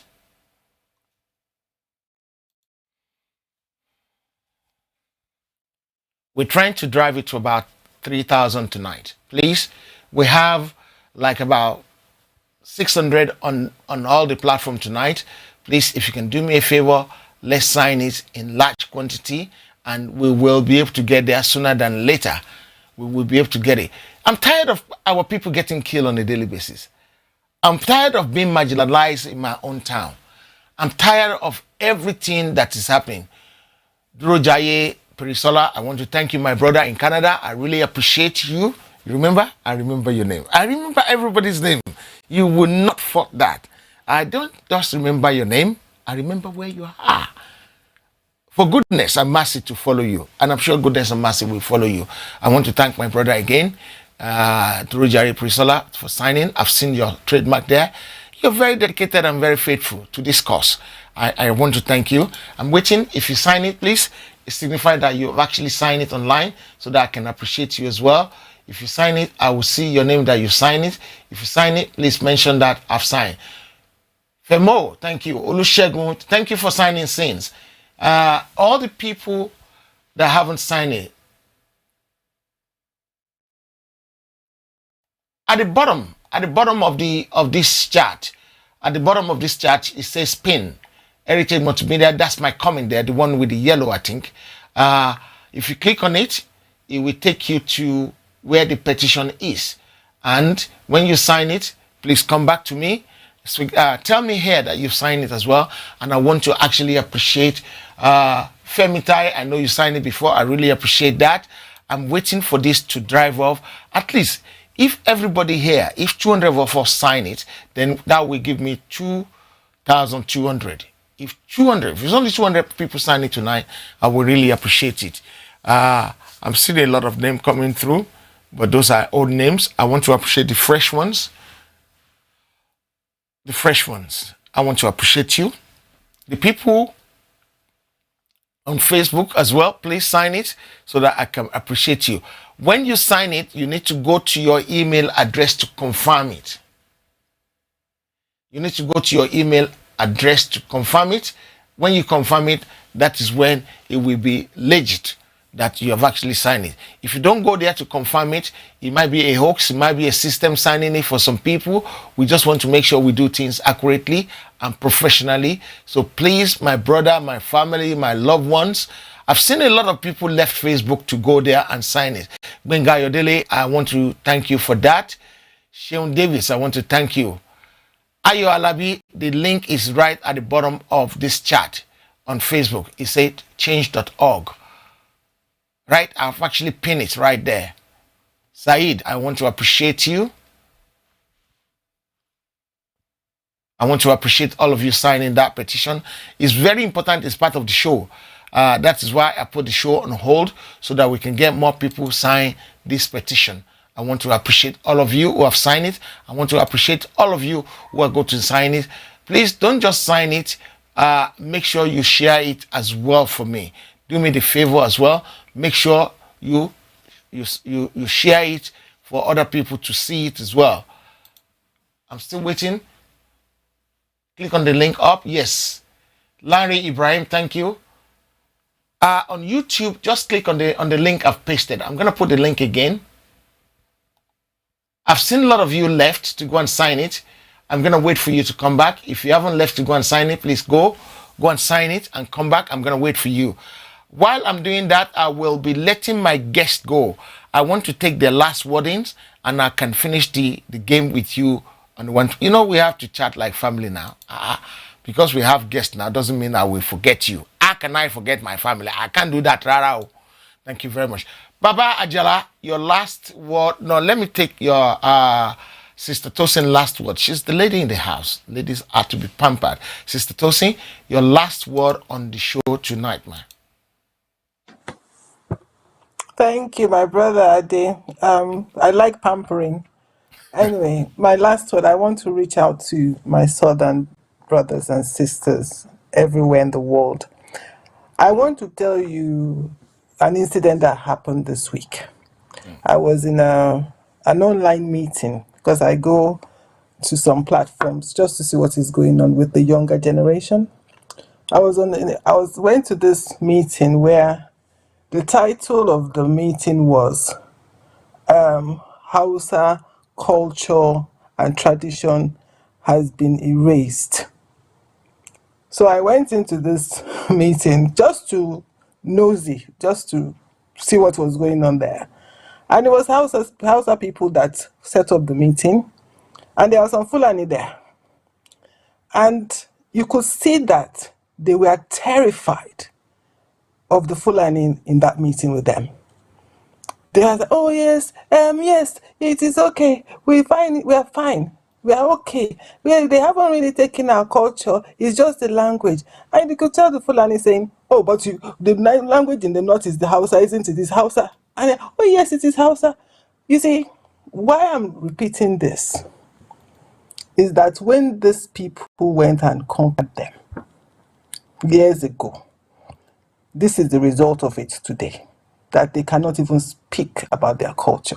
They can't speak about their tradition. They are terrified. They have been conquered. You have an opportunity not to be conquered. You have an opportunity to stand up for your people, for your culture, for your Moluabi.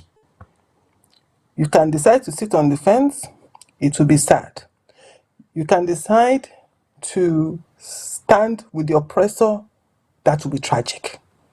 Because there's no one that stands with the oppressor against their own people that end up well. No, it doesn't happen.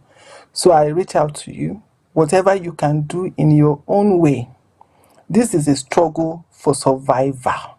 This is a struggle for life. This is a struggle for your identity. This is a struggle for your spirituality. There's no lokabombe. You have to stand up and defend not only yourself, but your children, your grandchildren, and your great-grandchildren. Some of us are abroad. We don't know what is going to happen in 20, 30 years' time. What are you leaving for your children? If especially Britain and the US and all those countries decide in 50 years' time, just like we did with the Jews in Germany, oh yeah, we don't know you. Where are they going to go? Already our culture, our tradition is being eroded every day. We have children who can't speak Yoruba. They don't even know. I mean, I'm sitting here this evening and I'm listening to Mogaji and my brother Egwanjala talking about history. How many of our children know this history? Slowly and slowly, they are stripping away our identity. Let us put our clothes back on and reclaim our Omoluabi. On that note, I say thank you, everybody, and good night. Thank you very much, sister. I really appreciate that. I'm going to go to Baba Ajala to give me his last words on the show tonight. Well, my last is a beginning. And that beginning is that we should all wake up. The federal government and the Niger government, or the Niger persons that have infiltrated into army, including the Boko Haram so-called repentant ones, are attacking us. Like my princess said, we should wake up. We are on the path of war. We should defend our own land. We should not be part of the problem. We should be part of the solution. And the solution is we should cry to high heaven for the dissolution of the amalgam, which in the first place never really took place. Rather, financially, we carried the burden of the North since 1906. I will keep on repeating this. And we paid more to the federal coffers during the time of the Awolowo's and a little bit up to 1966. We got least. The North and the East got more. We can no longer continue this. We can survive on our own. We have the intelligence. We have the human capital. That's the first thing that we should appreciate. Then we can use this human capital to convert the natural resources we have on our land. Then we can be counting. It's an endless count. We have enough resources. We have the land. And again, one other big thing that we need to observe and change is the land use decree. It's a decree that promotes poverty. We should go back to the land registry system, whereby a person with a land can use it to borrow money, even when he has it, as long as he has a title to a land, to borrow money to develop the land and pay back to the bank. But you cannot do that now. We just have to wake up.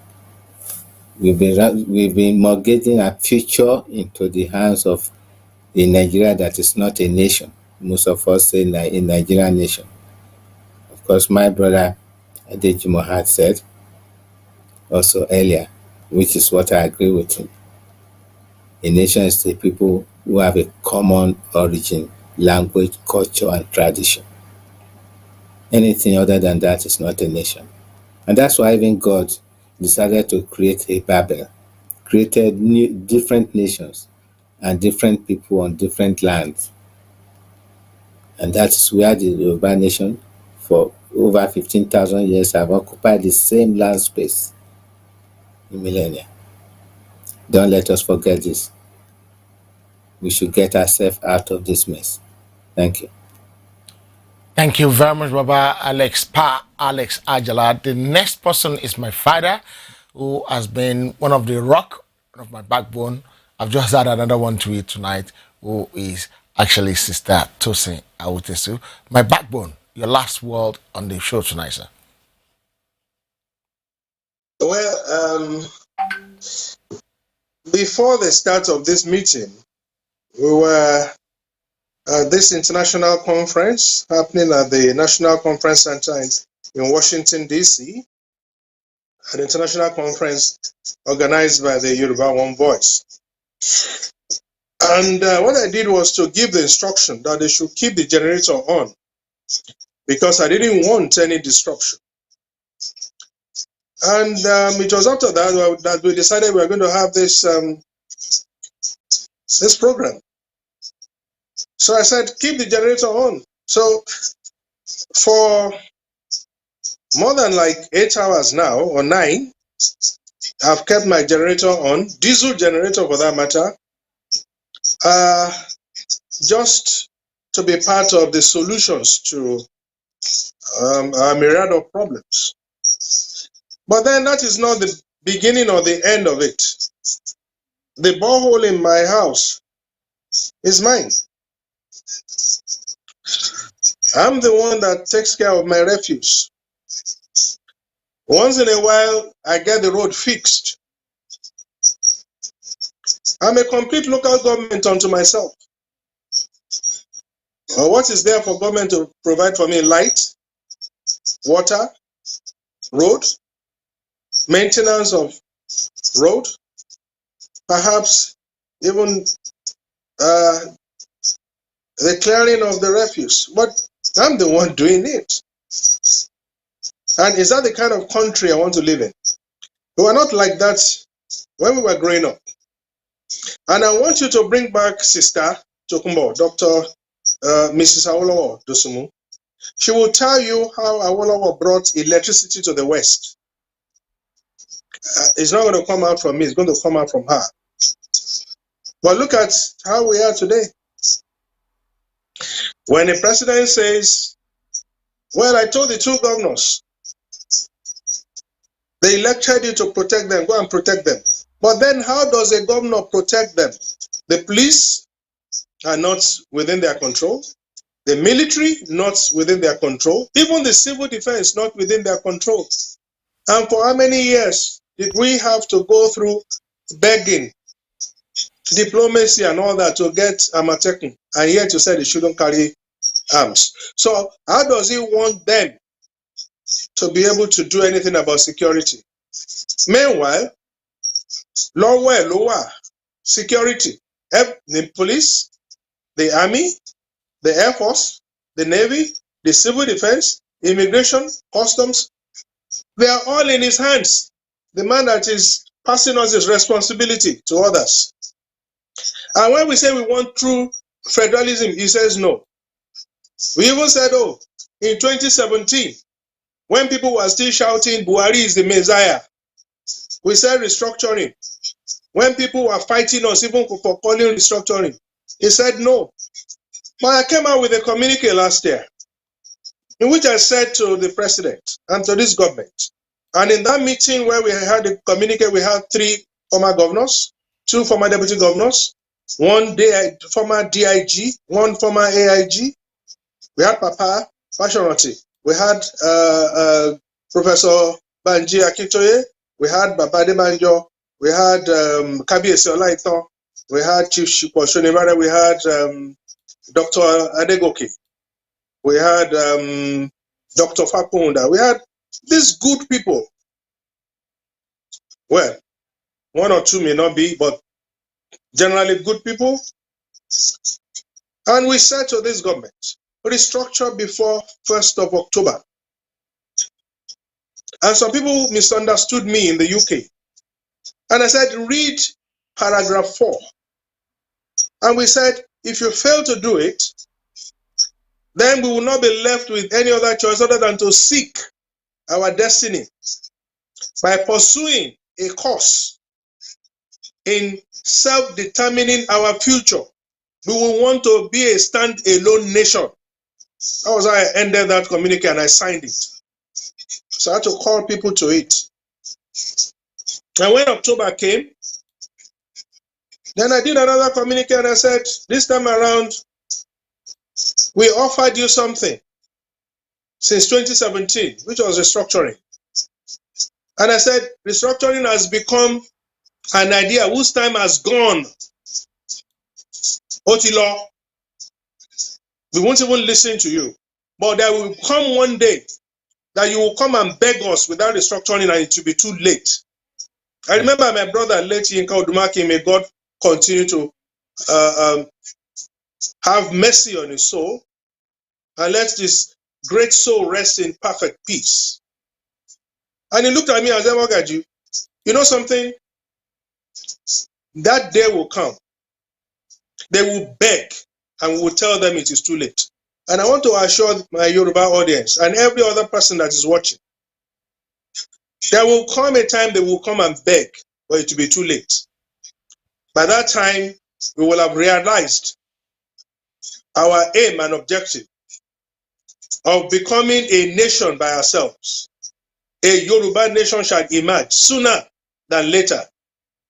But for all of them who are troubling our peace, sooner or later they will sit down to eat the banquet of their evil and partake in that meal of their iniquity. And they shall come to such comeuppance that they will look at themselves and realize with shame that they are less than humans, and we will have moved on. That is my message to the Yoruba nation. Good night. Thank you very much, Dad. I really appreciate you. I want to thank all of you on this program tonight. Until next time, when I bring you back again, I want to say thank you. Good night, guys. I'm not sure that is going to happen. Say that again. I'm not sure I'm coming back on television. I'm not sure. Okay. I'm not sure because these London people. Don't worry. It will be fine. It will be fine, sir. I want to appreciate you, sir. Thank you very much, sir. Guys. You never want to hear the truth. It's a shame. It's a shame that some people don't want to hear the truth, but some of us still want to hear the truth, and we like the truth. Sooner or later, anybody that doesn't want to hear the truth will still hear the truth, because the truth will come and find them at that time, and it might be too late for them to know exactly what they are doing. Yeah, the same people who threw us into this evil. I can remember it is these Abroadians that shouted most about Buhari. When I see some of them now shouting Yoruba Nation, I wonder. I seriously wonder if one day too they will not start to shout on something else. But for us, we have never in any way deviated. We have never in any way changed our mind. We've never any way stopped serving the Yoruba. We cannot be bribed. We cannot be persuaded against our conviction. And that is what the Yoruba have and they don't know they have. In our Southern Middle Belt Forum, we have other people there.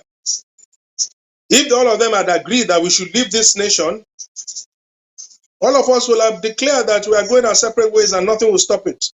But that day will come. That day will come and very soon. We have been working very hard for the past 4 years. And you will achieve this Yoruba nation for the Yoruba. Mark my words down today. To my brother Sunday,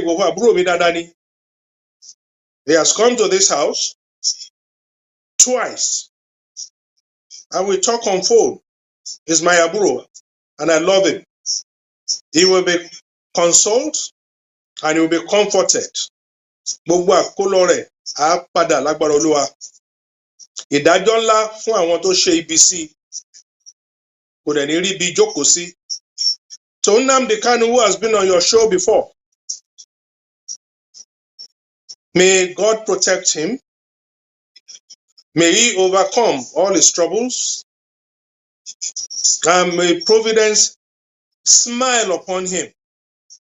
For he's fighting a good and just case, and is standing for a good cause. He was kidnapped, and that is actually a crime.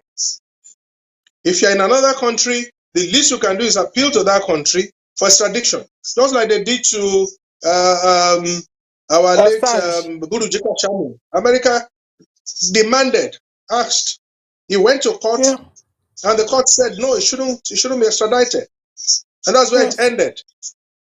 And we had this other guy in the UK, Assange.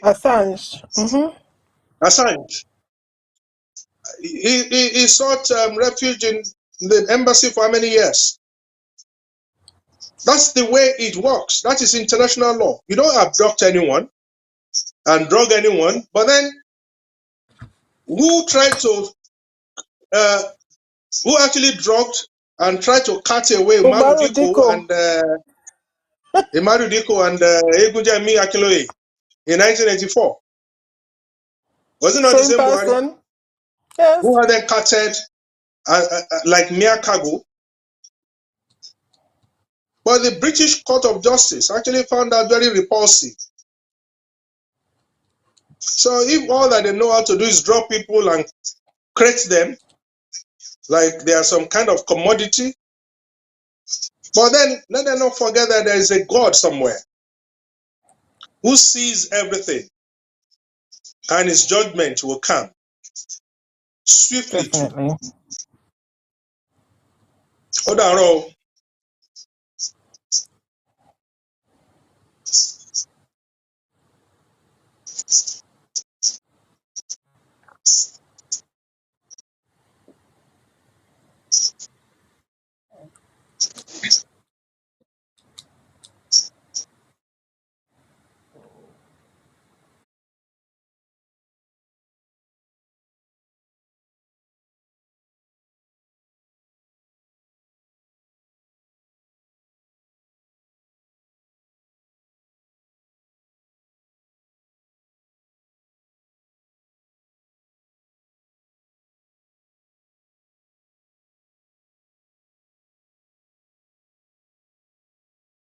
Guys, I'm sorry for that. I got carried away. If you learn, I want to thank all my guests tonight, and I'm sure you have learned a lot of things tonight on this show. If you learn 5 things tonight, 5 new things, put 5. Put figure 5 on the chart. If you learn 10 new things, put 10. If you learn unlimited things, uncountable things, put 100. And let me see what you've done. If you have signed the petition, I want to thank you all. I want to appreciate you for what you've done. It is not for my own benefit, but it is for the benefit of all of us, which is the benefit of all the Yoruba people and Igbo as well, because I'm Middle Bedans, all the people in the Middle Bed, unlimited, unlimited, unlimited as well, 100%. Wow. I'm happy that we've managed to 100% new things. Wow, infinity, sagacity, my brother. I want to thank you all of you, for what you've done for me tonight. If you have signed the petition, it is well with you. I thank you for your support, for your encouragement. The more you do this, the more we learn new things, the better it is for us, because this is the best thing we could do. Guys, you know what? We need to keep praying for Sunday Igboho. And no matter what they do, it will emerge victorious in this. Because no matter what they do, they can't win. How can the evil people keep saying you can't carry guns? And they're carrying guns. It's a shame. Not just a shame, it's a very, very, very big shame. It's a big shame. And I cannot just know how these people reason, how they behave, how they talk, how they do their things. I had a news today. Maybe it's a fake news, maybe it's a real news. I don't know yet. But I'm yet to find out that Buhari said he's not even leaving after 2023, which I don't seriously believe him saying that. Because if you say that, it means he wants to die. He's old anyway, so I don't know what to say. All the genocide going on in that Nigeria contraction, in that place called 419, all the or maybe you don't know it's a genocide going on there. It's ethnic cleansing that is going on there. They're trying to clean all the Yoruba away from there. That is exactly what they're doing. If you want to support Heritage Television in one form or another, the link to support is there. You can support. Please don't break your bank to support. The most important thing is that every little helps counts. Every little helps counts. I've just pinned the link for the support if you want to. It's not compulsory, but if you do, I will greatly appreciate it. It will keep the job going fine. It will keep us bringing good things to you and paying the bills that we have to pay. But your family is more important. A Yoruba nation donation is more important than the support you might want to give Heritage. All upon that support is more important than any support you might want to give Heritage. I want to thank you for spending your time, spending your data, spending everything that you have.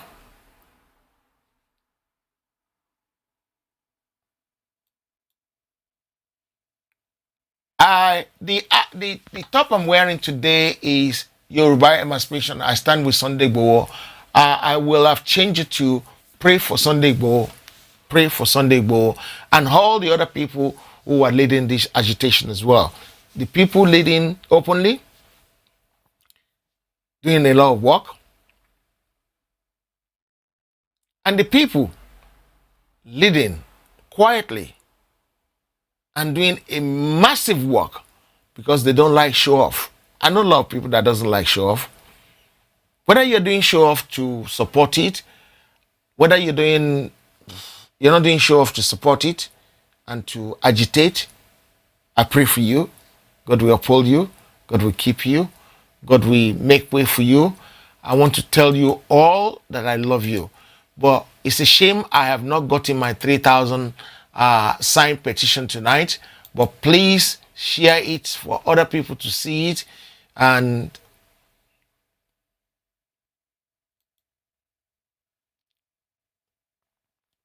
let's get the figure up. Let's get the figure up. I want to thank, oh, Sister Temlede, you just signed today. Aisha Muhammad, Tunde Solomon, Matthew Omotaya Alakija, David Abolaji, Ajiboye Davids, Oludiran, Baba Yeru, Southern Nigeria, Up Forever, Up Odudua, Olakpeju Tiny, Tosin Adeyanju. I want to thank you all for signing my petition. I'm going to open the line in case one or two people might want to call into the show. I want to open the line in case one or two of you guys might want to speak to me for one thing or the other. You know you're my family and I love you all. I cannot just ignore you. I cannot just ignore you, and I'll keep saying, Mojisola Onikoyi, you are fantastic. Are you serious? Is this your first time? For he's a jolly fool fellow, for she's a jolly fool fellow, for she's a jolly fool fellow. Mojisola, I want to appreciate you. I want to thank you for what you've done. The support you gave us will go a long way for us to deliver the service we are rendering for humanity. God bless you. And it's only I don't know. Please, I'm gonna reveal my number because you impressed me, Mojisola. Mojisola, you impressed me. I'm going to reveal the number. Please drop in line. What I would say. 1 second. Let me just find the phone number first of all and paste it. Let me find the number. Okay, I managed to find the number. Don't let us use that one. Let's use another number tonight because that way I will be able to get to the number quite easily. I want to get to the number quite easily. That is the number I'm working with tonight. It's on WhatsApp only, guys. WhatsApp only. This number is on WhatsApp only. Mojisola, please drop me a line as well on that WhatsApp number. I want to say a very personal thank you to you and probably appreciate you more and more every time I see you online. I want to know your YouTube name because that way I can actually I don't forget names. I tend to remember all the names of all the people coming online.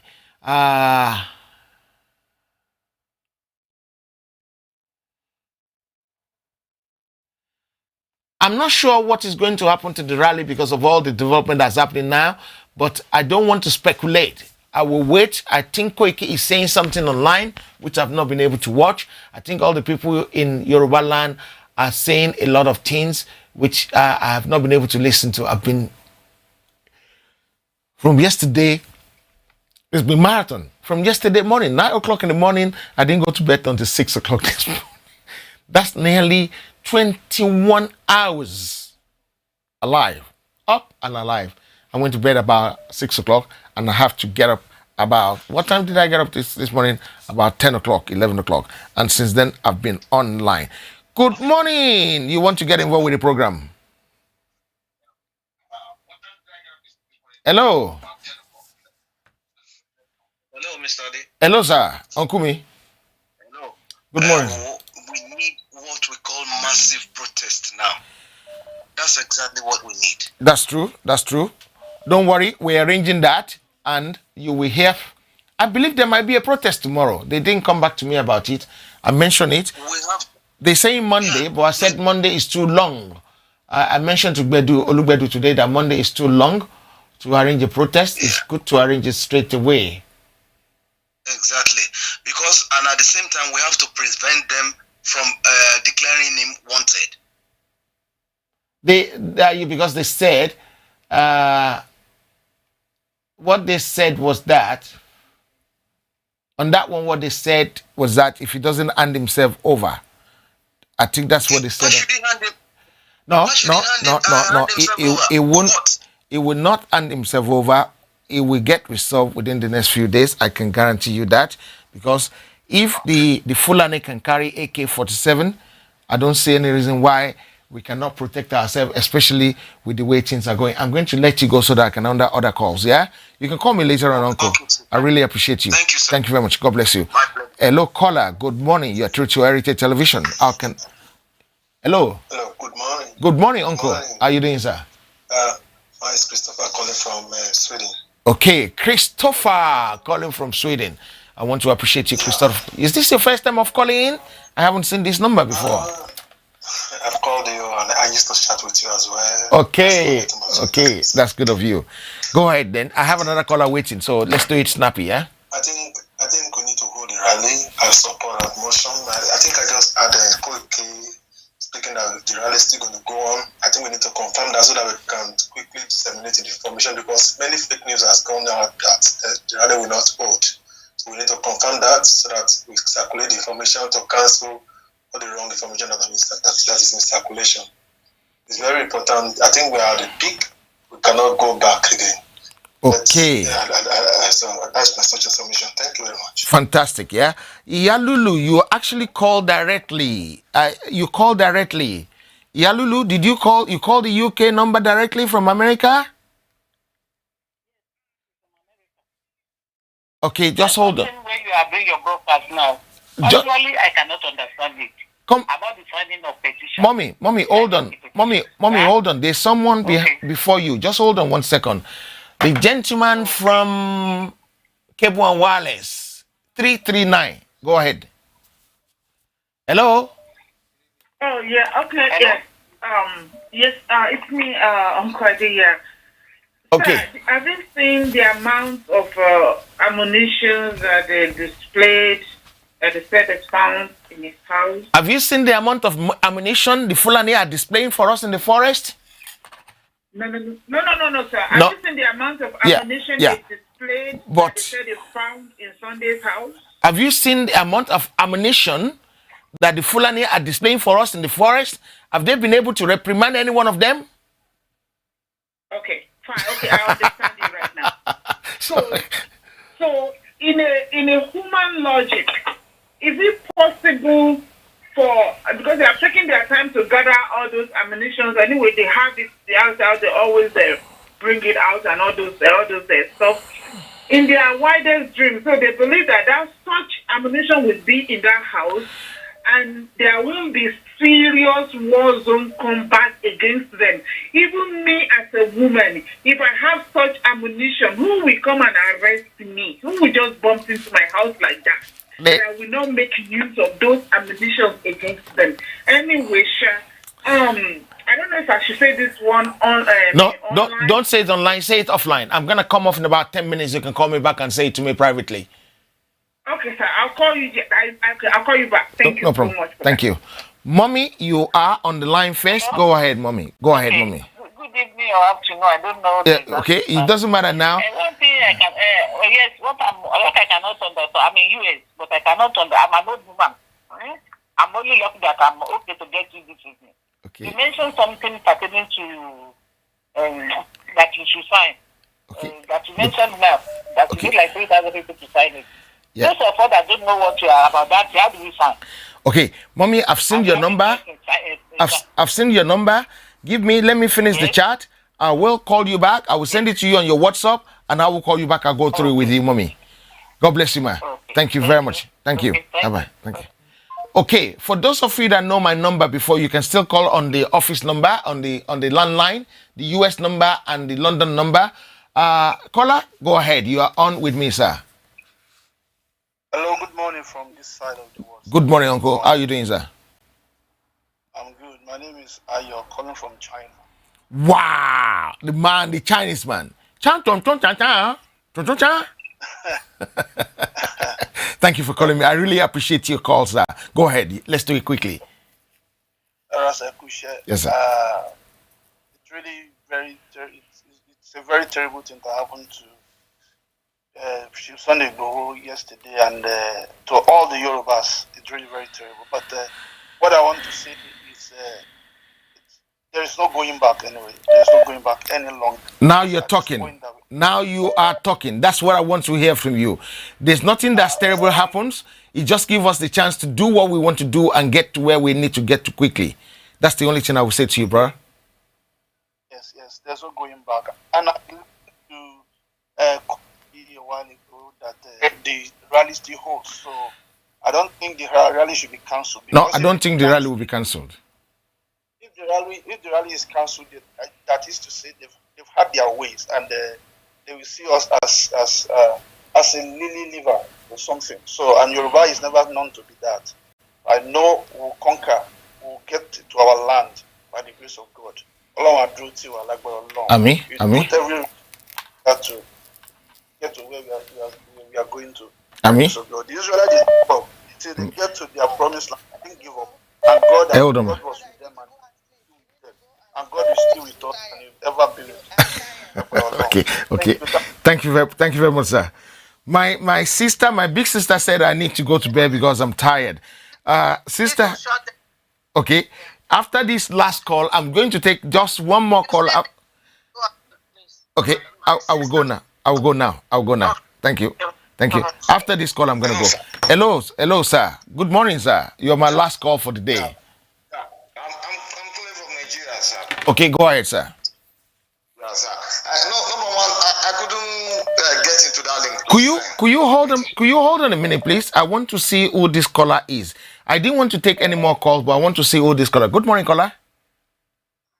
Okay. Good morning. Hello, sir. Could you hold on a minute then, please, Uncle or Auntie Tunde? Go finish your call. The uncle, yeah. Finish your call quickly. No, not you yet. Hold on. Okay. I'm talking to you, sir. Hold on. Yes. I'm talking to Kunle. Hold on, Tunde. Yeah. I was unable to sign the petition. Okay. Just send me. If you cannot sign the petition online, just send me petition to my WhatsApp, and I will send you the link directly. That will make it easy for you. Okay. Let's do it that way, yeah. We need more people to be enlightened. We will enlighten more people. Uncle Bashiru, hold on a minute. Tunde, could you go ahead for me for a second, please? Go ahead, please, Tunde. Hello, good evening, Uncle Tui. Yeah, I appreciate what you are doing, but my own advice is that new allegations of we will resolve it. Don't worry about that. Okay. Heaven in His mercy will resolve it. Okay. Thank you very much, sir. God bless you. Thank you. Bye-bye. Uncle B, you are my last caller today. I'm actually turning my Wi-Fi off so that I think I need to speak to this uncle. Okay, Uncle B, go ahead. Uncle B, go ahead. Uncle Bashiru. Baba. Oh yeah. You are my last caller on the show tonight. Yes, sir. Ami. This thing, at the Council of War, because I think the war front is saying, in Koto Tishele Lanoe, Oyekani Rally Lola. Machine drag a fruit. It's about it like to consider that my decide for very early. We are being slow, and these people are getting ahead of us in every ratification. And they like more. Okay, ẹ jẹ́ kí n sọ yẹn fún yín. Mi fẹ́ kẹ́ lagún jìnnà lórí yẹn. Lórí rally ọ̀la, I actually the Bedu came to me and said Monday, and I said no, Monday is too late. That's too long. Right, it's too long. We need to have a rally now.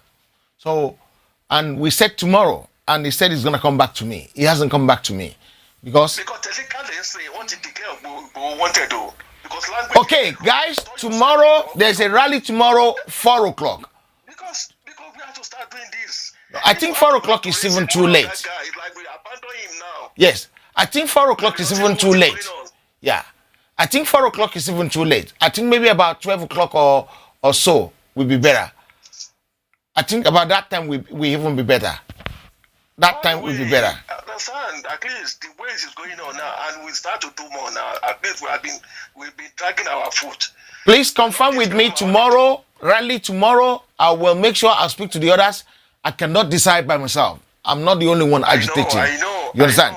I always want to respect protocol. Don't need the tape today, and by tomorrow everybody are aware of it. Yes. And every other thing we can discuss it, because now we can't be discussing on the phone now. Okay. Thank you very much. Leave it with me, sir. I appreciate all your efforts. You're welcome, sir. I really thank you too. Really. Thank you. Bye-bye, sir. Okay, sir. Guys, I want to thank you all. I want to appreciate you all. I want to say a very big thank you. Sorry, Uncle, that said I should pin the number. I am going to bed. I need to go to bed. I didn't have a proper sleep last night. I know the people at the DSS office are not having no sleep as well. It's a shame, but to continue doing what we're doing, we need a little bit of rest sometimes. The uncle that is calling me from 3-1, don't worry, we will talk another day because I don't like ignoring my family's call. Hello, sir. Even though I said I'm not going to take any calls again. Go ahead very, very quickly. You got 10 seconds to say what you want to say, and your time start now. 1. So my contribution is that since we've seen all what has happened in some few hours ago, like within the past hours, my plea is that everyone in Nigeria realizes that this is not just against Yoruba people alone or just against the Chief Sunday Igboho. This is an attack on everyone, and I pray everyone really gets this strong revelation that Nigeria is so rotten, and all we see about Nigeria is just the packaging. We have a grips of what is going on in Nigeria, man. We know that nobody is safe. If they could do this to Chief Sunday Igboho, with the fear that people have of him, he's very fearful, very fearful. Yeah, his fame is fearful, his name is fearful, everything about him is fearful.